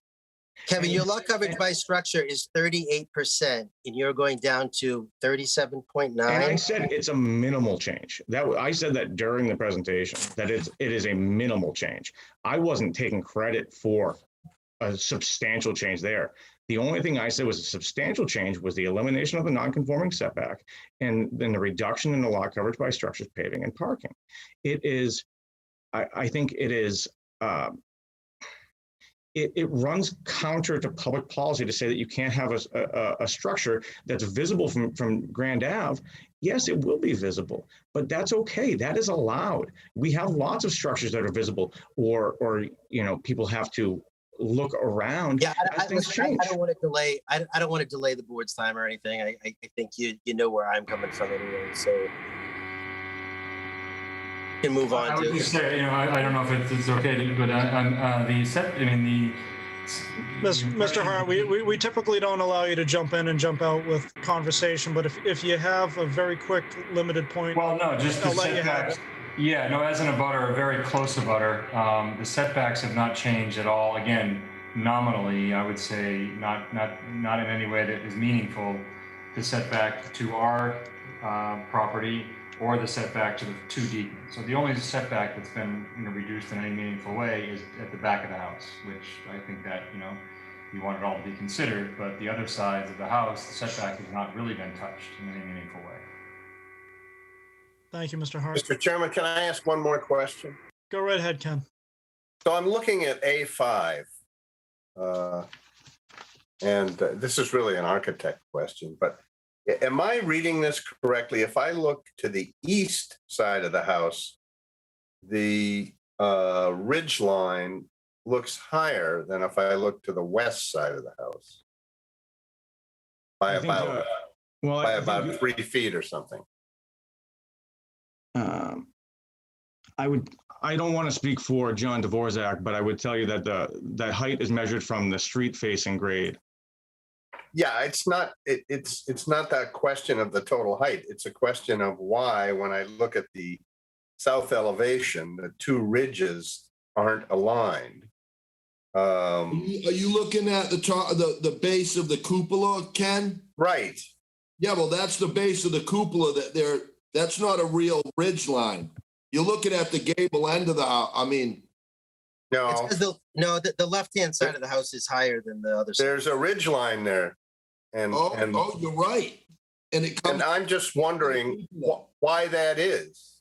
What's causing that? Is that because there's a loft there? And do we really need the loft? Could we make this whole house a little bit smaller without that loft, get rid of the cupola, and address some of these concerns? I mean, I do know they need to elevate, but I completely agree with the sentiment that Robert's expressed. There is this tendency to max things out, and under 242.16, we have some latitude about whether it really fits. That's something I need to discuss with the applicants, of course, and the architect. And I don't know the answer to it. I just don't. So that would be my big question for this project. I think you got to get rid of the cupola, but maybe you need to also get rid of that loft and just get that would drop the height of the house down a couple feet. And Attorney Clower, while we're on the subject of page A05, and correct me if I'm wrong, but I thought you said that the proposed height was 34.5. I'm looking on A05 and it says 35. Sure. If you look at, it's actually, it's probably not labeled correctly, but if you look at A04, which is the street facing grade, the demarcation of 35 is above the ridge. The ridge itself is 34 feet, 5.5 inches, as told to me by the architect today. Yeah, I think that's actually what it says on A5. I think the top line is at 35. And then, the actual ridge height is just a scooch under that, which is probably that 6 inches you're talking about. If I could interject, Mr. Chairman, that 35 is just to show you what the maximum allowed is for That's right. illustration, and in the Okay. ridge below That's it. right. I didn't see 34.5 Although it does- myself, so that's why I It was does say bringing it up. max ridge on the line, which is. And then left of it, it says 6.5 inches, which is how far below the maximum. Right. Okay. Thank you, Mr. Baselli, for that. Yep. But anyway, that's my concern. So it seems to me we're not going to get much further tonight. Maybe we should. No, I can't. I mean, I can't agree to that change unilaterally. Oh no, I of course not. Mr. Wagner does have his hand up in the audience. I just noticed. Sure, if we could elevate him real quick.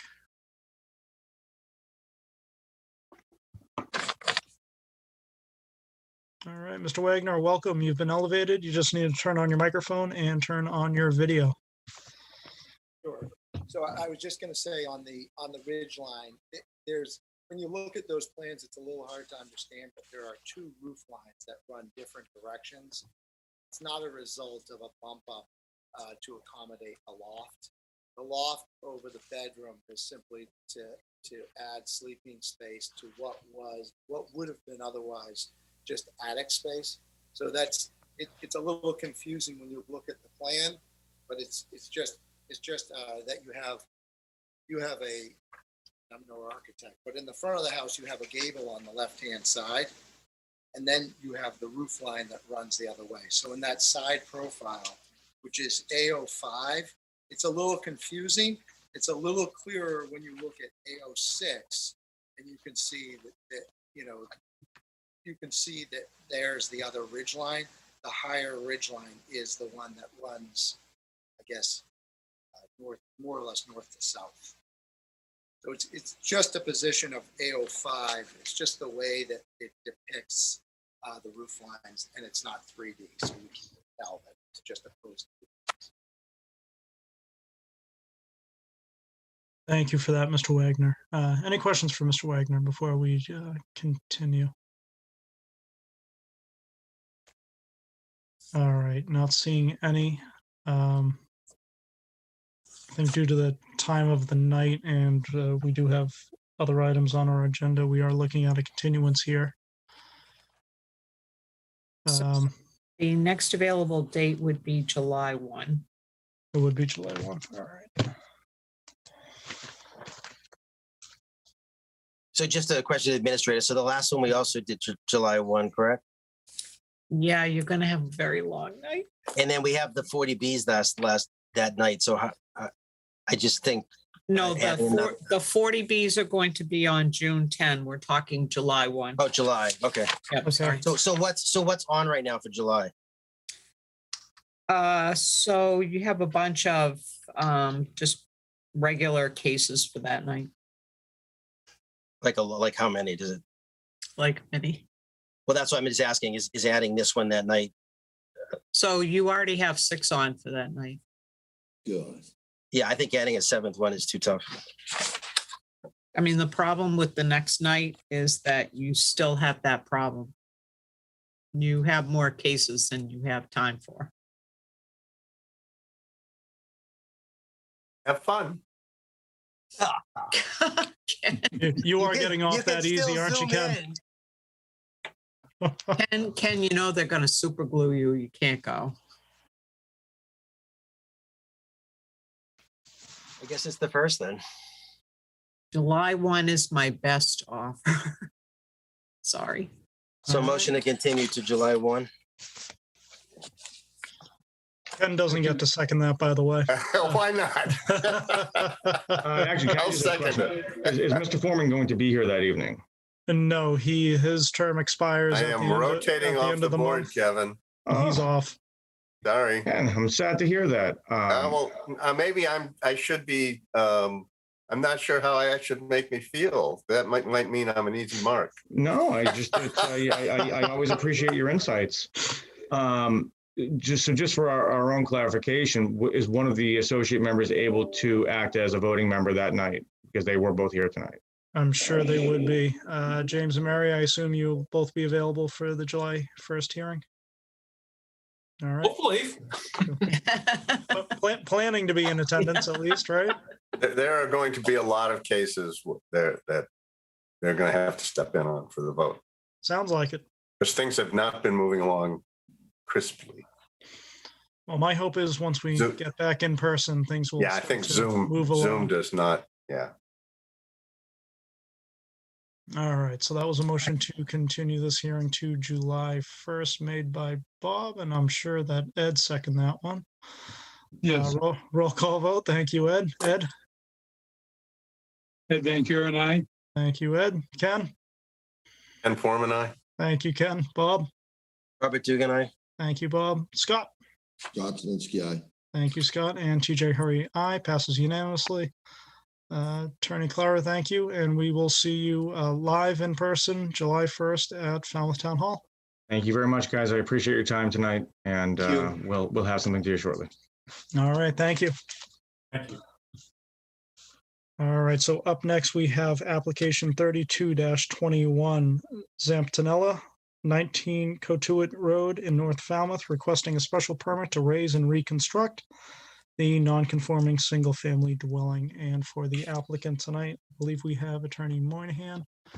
Attorney Moynihan, if you could just raise your hand, that way we can get you elevated quickly. And Bob, if you could read everything into the record, please. Okay, application 32-21, Joseph P. and Dorothy M. Zampatella, 9 Chardon Road, Winchester, Mass. Have applied to the Zoning Board of Appeals for a special permit pursuant to sections 240-3C of the Code of Falmouth to raise and reconstruct the non-conforming single-family dwelling on subject property known as 19 Cotuit Road, North Falmouth. For referrals.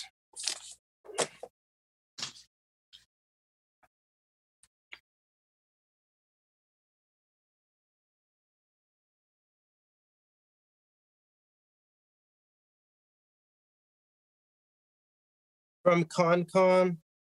Concom issued an order of conditions for the above referenced project dated 4/26/2021. And they attach with a file, and then additional comments from 5/12/21. During the review process in which an OOC was issued from the Conservation Commission, it was also discovered that the existing deck does not appear to have received a permit from the Conservation Commission and perhaps other departments. It appears the deck was constructed between spring 2005 and spring 2009 based on aerial imagery. This did not affect our department's review, but it may be useful to the ZBA. There was a response from Laura Moynihan. I'll read it quick regarding the Concom referral. Again, from Laura Moynihan, who represents Joseph and Dorothy Zampatella, the applicant in the above referenced application. This letter is provided in response to the referral received by the board from the Conservation Commission staff regarding the project dated May 12th, 2021. As noted in the Conservation Commission's agent's referral, the project that is proposed received an order of conditions from Concom for the work after notice of intent public hearing process. The referral references the existing deck. The existing deck and existing hot tub are being removed as part of the project proposed in this application of the zoning board. Further, the existing hot tub and existing deck are located more than 100 feet from any wetland resource area and not subject to wetland resource area buffer setbacks and mitigation calculations of the Falmouth Wetlands Regulation. The existing deck and existing hot tub were not relevant to the review by the Conservation Commission of the notice of intent for this project, since they are being removed, are outside of the resource area buffer, and are not included in the mitigation calculations for wetland regulation purposes. Notwithstanding the existing conditions plan filed with the application and dated October 19, 2005, page EC-1 copy enclosed, does show the existing deck. In addition, a building permit was issued in 2007 to the prior owner of the subject property. The applicant purchased this property in 2017 for renovations to the dwelling. The building permit was based on the plans filed with the current application prepared by John Dvorak Architect LLC, entitled Doucette Residence, 19 Katuitt Road, which shows the deck existing as of October 19, 2005 on the dated plans. A copy of the application for this building permit received by the building department on November 29, 2007 is enclosed for reference. This building permit application indicates a sign-off for zoning compliance as of 2007. At the time of the building permit issuance, it does not appear that there was any issue with the existing deck. Accordingly, I do not expect that the existing deck, which will be removed as part of this project, should be an issue to this application. From engineering, the application was reviewed for impacts to public rights of way and public utilities. Katuitt Road is private right of way in this area. Any connections or alterations to public utilities would require permission from the appropriate town department.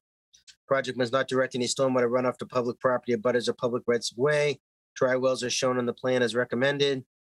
We recommend the following condition be included in any approval. Upon completion of construction, the applicant shall post the address for the residence per subsection 99(1), affixing of legible numbers required, time limit for compliance.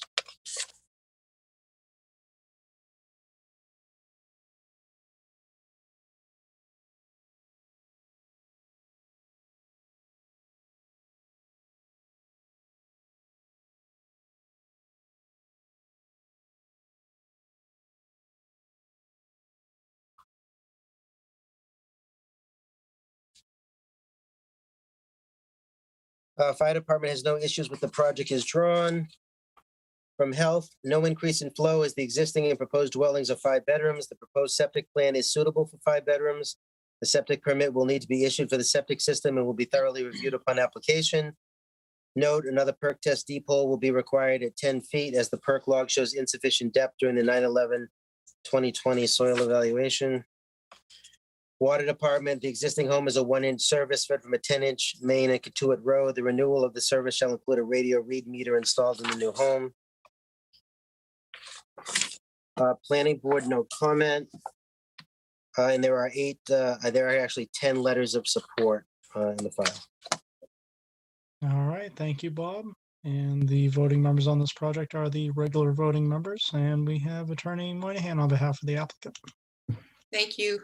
Good evening, everybody. The architect, Eric Garrett, is available for questions, as well as Tim Santos from Holmes McGrath, if needed to be elevated. And I believe the owner is there as well. I know you're running out of time, so I do have a PowerPoint.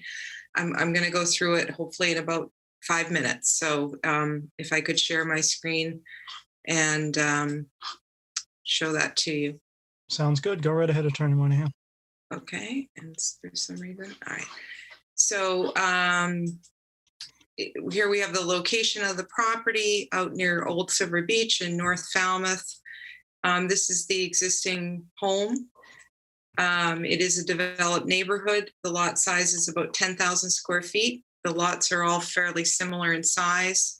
The house is built in 1972, and it is in a residential B zoning district. The existing lot coverage by structures is 32.9, so it is well over the 20% allowed. Lot coverage by structures, pavement, and parking is 39.7. The lot coverage is characteristic of this neighborhood. The property is not non-conforming to lot coverage by structure. I've identified about a dozen homes in the neighborhood and supplied that information. Most are over 20%.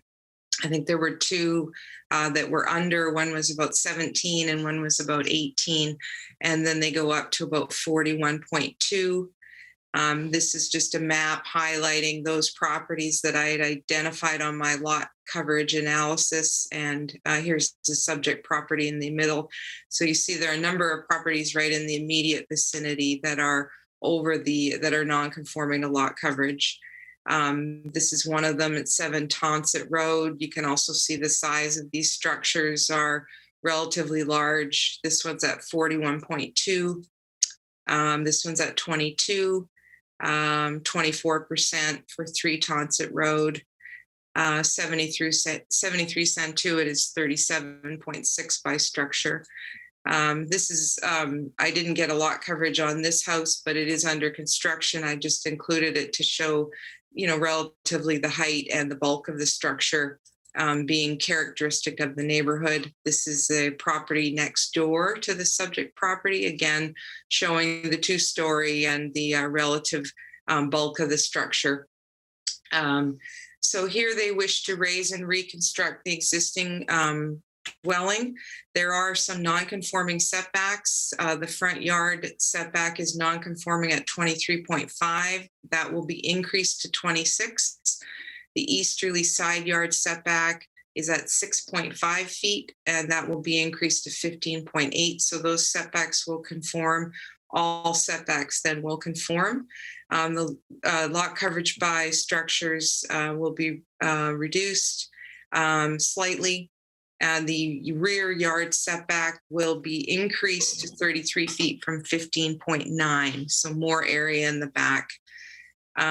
New septic system will go in, hot tub coming out, no increase in bedrooms. There will be some stormwater drainage that will be installed, which will be an improvement, and some mitigation plantings. This is the existing conditions plan. I'll show you just an overlay here.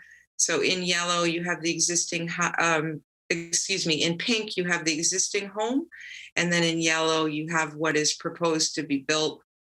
This is the side yard setback here on the east that will be increased and the nonconformity eliminated. And the front yard setback here increased, the nonconformity eliminated. And this is the increase in the rear yard setback from the yellow to the back lot line. These are the elevation plans. You have these in your files, so I'm not going to go through them given the time involved, and I'm sure you've seen them. The property is in a flood zone as well. It is at elevation 15 is required. So currently the house is non-complying.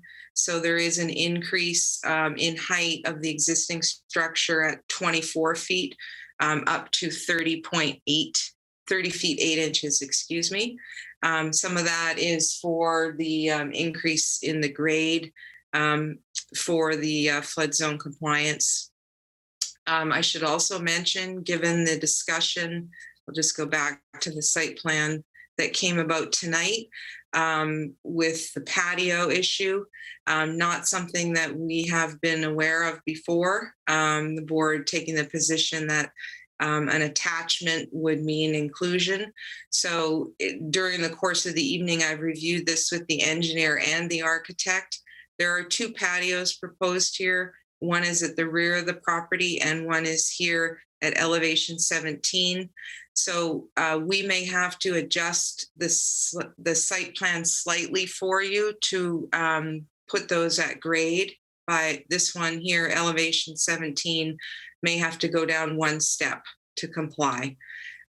This patio here, we believe, is at or very near grade. But regardless of the case, these patios have not been included in the lot coverage calculation. So we would ask the board if you're inclined to approve the application to do so anyway, and we will submit a revised plan for perhaps the zoning administrator's approval, just showing that slight grade change for the patios so that they are not considered raised patios. As far as the standards of the bylaw go, as I said, the structure is non-conforming as to setbacks. That will be improved. The lot coverage will be reduced. And as far as the bylaw goes, the project, I think it's clear, it's not substantially more detrimental than the existing. The beneficial impacts to the neighborhood with the new dwelling eliminates the non-conforming setbacks, new septic system, stormwater management, landscape plantings, compliance with the flood zone as well, which I did not add on here. Significant abutter, the abutters on both sides and behind have provided letters of support. Lots of support in the neighborhood, and I would submit that the standards of the bylaw have been met for the application. So with that, we'd be happy to answer any questions that you may have. All right, thank you for the presentation, Attorney Moynihan. We'll turn it over to board questions. And Ed, any questions? Nothing at this time. All right, thank you, Ed. Ken? No, I don't. Laura addressed everything. All right, Bob? No questions. All right, James? No, thank you. Thank you, James. Mary? No questions. All right, and Scott? No, thank you. All right, I'll turn it to public comment. Any questions, comments, or concerns regarding this project? Go ahead and click the raised hand icon, and we will elevate you shortly.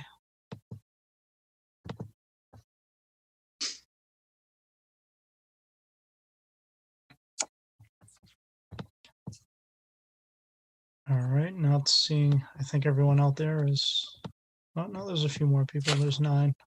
Everyone I was looking at was actually related to the project. We're asleep. There's a few extra people out there. All right, so back to the board. I don't see any public comment.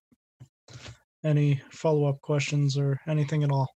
Motion to close, Mr. Chairman. Second. All right, motion to close made by Scott, second by Bob. Roll call vote. Ed? Ed Van Kuren, aye. Thank you, Ed. Ken? Ken Forman, aye. Thank you, Ken. Bob? Robert Dugan, aye. Thank you, Bob. Scott? Scott Zelinski, aye. Thank you, Scott. And TJ Hurry, aye. So passes unanimously. Hearing is closed. How would the board like to proceed? Approval with conditions. Second it. All right. Thank you, Bob. And thank you, Scott. Findings?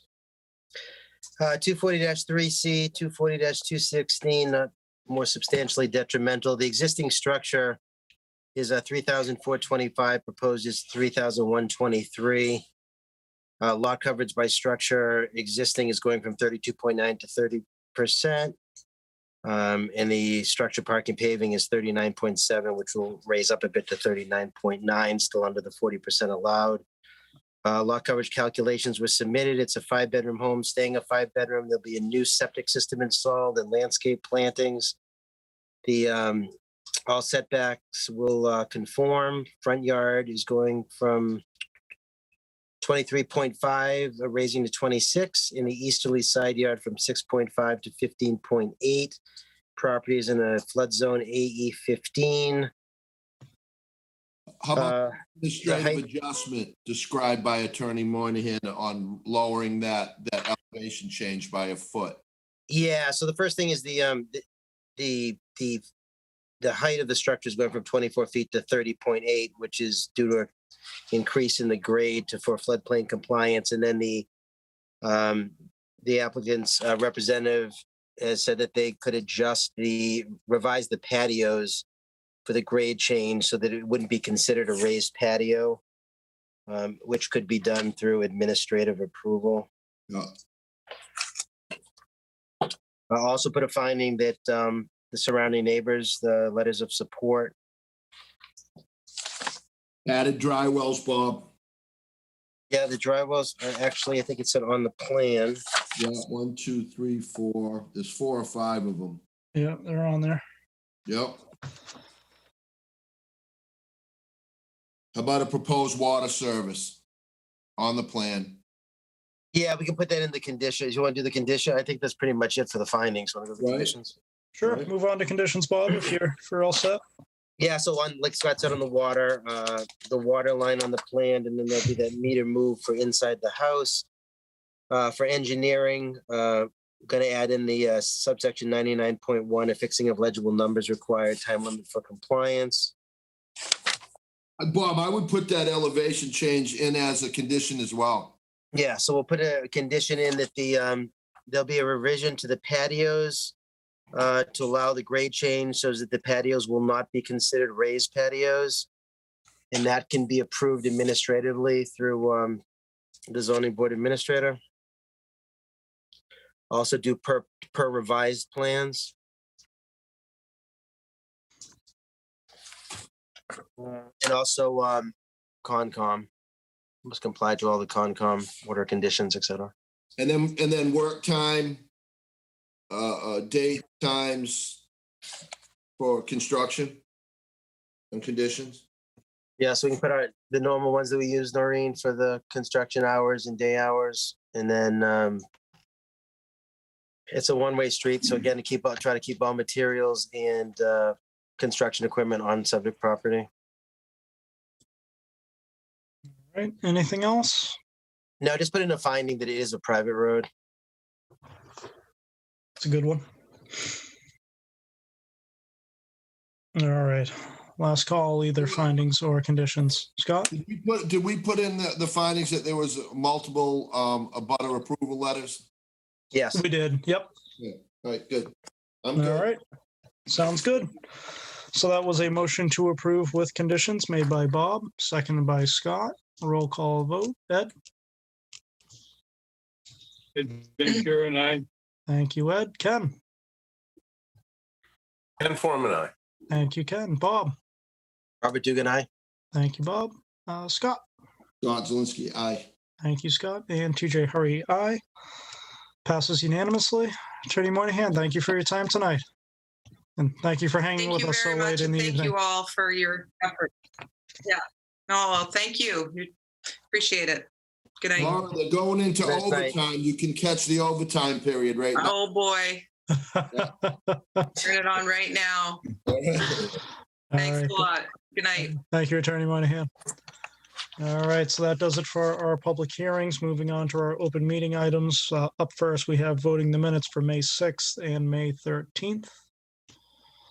So, Mr. Chairman, we might as well extend the meeting Make to a quarter of motion to 11. accept them. Yep. All right, well,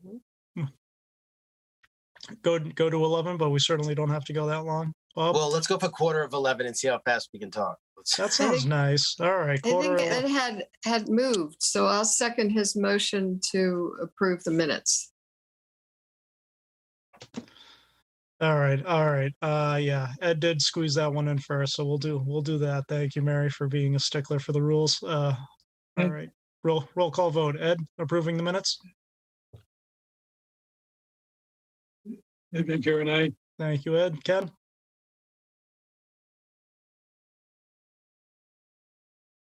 Ken Forman, aye. Thank you, Ken. Bob? Robert Dugan, aye. Thank you, Bob. James? James Morse, aye. Thank you, James. Mary? Mary Berry, aye. Thank you, Mary. Scott? Scott Zelinski, aye. Thank you, Scott. And TJ Hurry, aye. So the minutes for May 6th pass unanimously. All right, is there a motion to extend time since we have 5 minutes? Make a left? motion. I'll Go second get it. Sharon's motion. All right, going to 10:45. We're going to talk fast. We're gonna All try. right, so motion was made Okay. by Ed, seconded by Scott. Roll call vote. Ed? Are we on the May 13th now?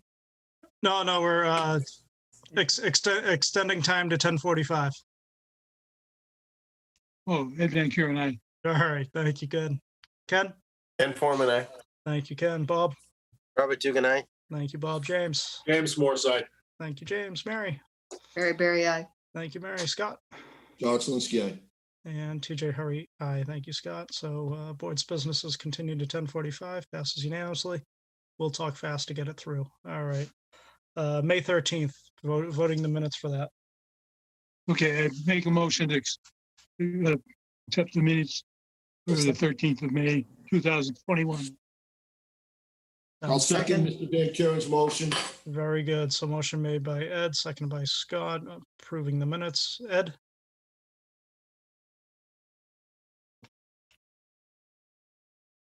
Oop. Did we lose him? Ed, roll call vote? While Ed is frozen. Van Kuren, aye. There we go. Ken? Ken Forman, aye. Thank you, Ken. Bob? Was that the meeting I missed? The 13th, I think you did miss that day. So I'll abstain then. All right, one abstention. Thank you, Bob. James? James Morrside. Thank you, James. Mary? Mary Berry, aye. Thank you, Mary. Scott? John Zelinski, aye. And TJ Hurry, aye. So 1, 2, 3, 4, 5. Yep. All right. Passes with one abstention. All right. So up next we have reviewing the draft decision for application 36-20 Wings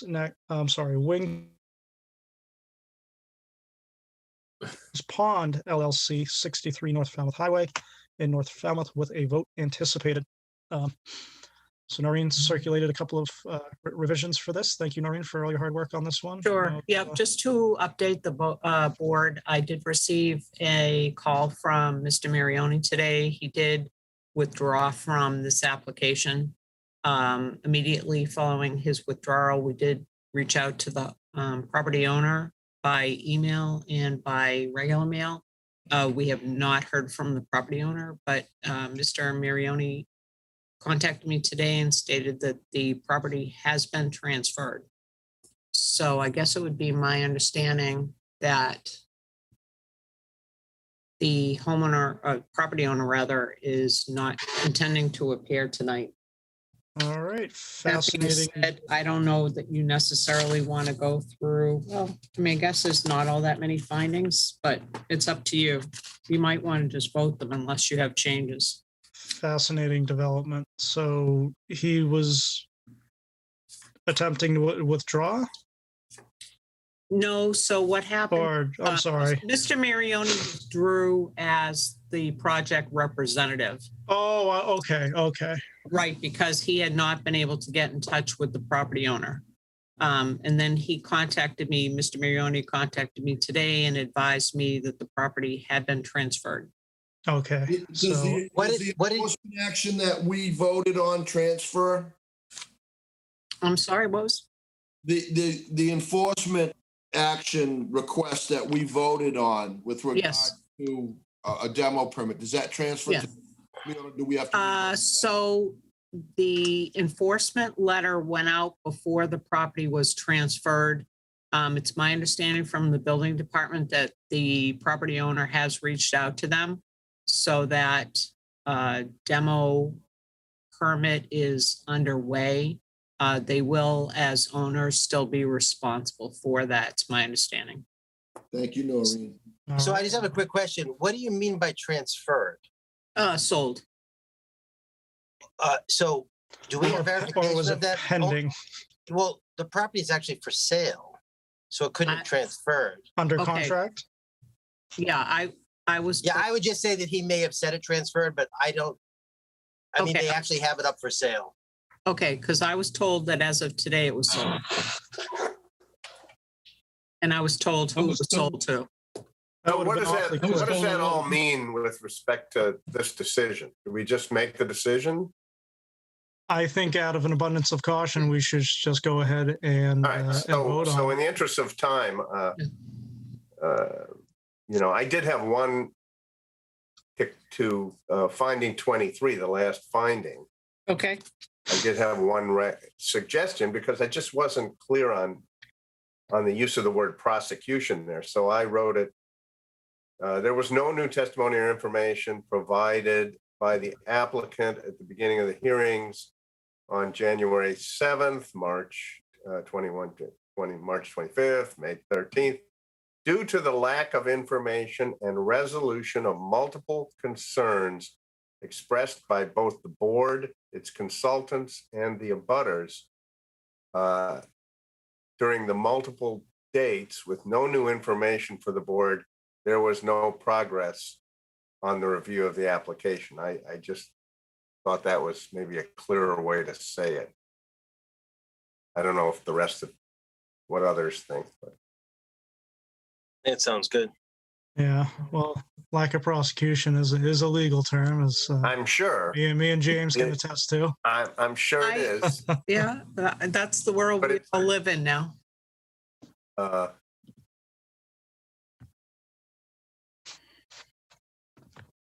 That's, not being a lawyer. Ken, it's not too late. Oh, God. You'll have all that time since you're on your way out from the board. Right. And you can represent all the applicants. Oh, All right. So I'm not feeling too strong one way or the other. I know lack of prosecution versus Ken's language. future boards with lawyers on them might need to understand it.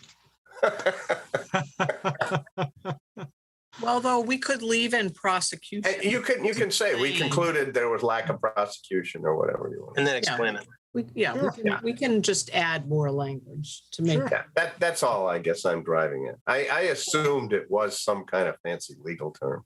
It is. It's not Latin though. No, it's not. Well, though, it probably has a Latin base, though. Undoubtedly. Okay, anybody else have any changes to the decision that they would like? Nope. I read the whole thing. So. All right, so then we, I believe it's my recollection that it was not officially, the hearing was not officially closed. So I think you need to vote to close. And then I think you need a vote for the decision. And I'm sorry, Noreen, who were the voting members on this one? Because I didn't have that written down.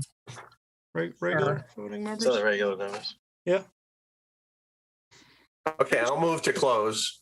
I think it was Second. a regular vote, board members. Okay. All right, so motion to close the hearing made by Ken and second by, made by Ken, second by Ed. Roll call vote. Ed?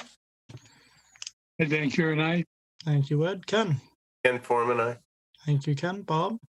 Robert Dugan, aye. Thank you, Bob. Scott? Scott Zelinski, aye.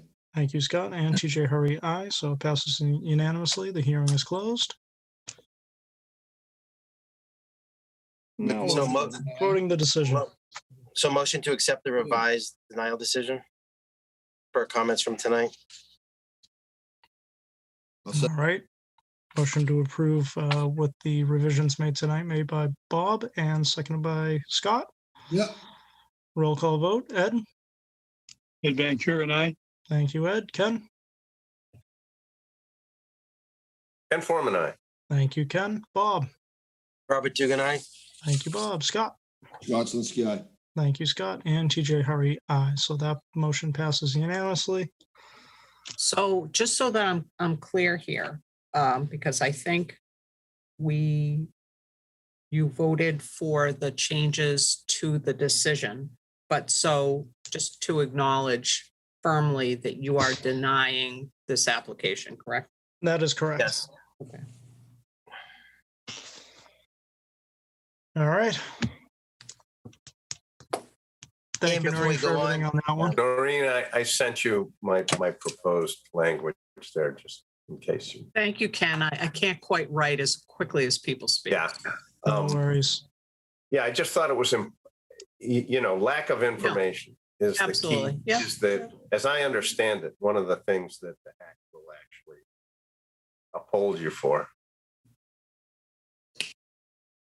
Exactly. And just a quick note that the Bruins have won in overtime. All right. They're doing better than the Celts. Yeah. Start napping. Their season's done. All right, go Bruins. Board discussion, is there anything? Well, quick, and I don't know if we do it tonight or another night, but we all got the emails about the shed issue with Locust Field.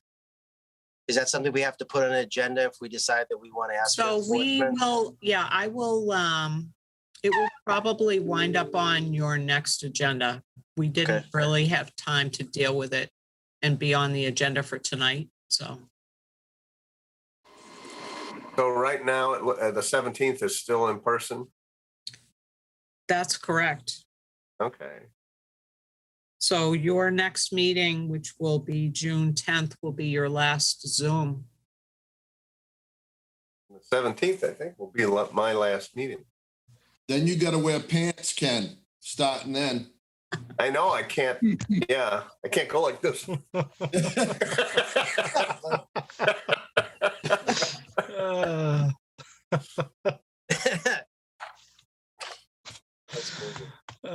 right. Hopefully no one's watching. There might be a couple of people out there. Anything for board updates? We're back live June 17th and going forward after that. Now, you got, Mr. Chairman, I'm not gonna be here on the 17th. I don't know if that has to go on the record or I just check in with Noreen. Yep, we so noted. Okay, thank you. All right. Anything for future agenda items? All right, seeing none. Our next meeting is June 10th here at Zoom Town Hall for one last time before we go live back at the town hall itself. Hopefully without masks. Hopefully without masks. We'll see. Maybe the chairman could request that of the select.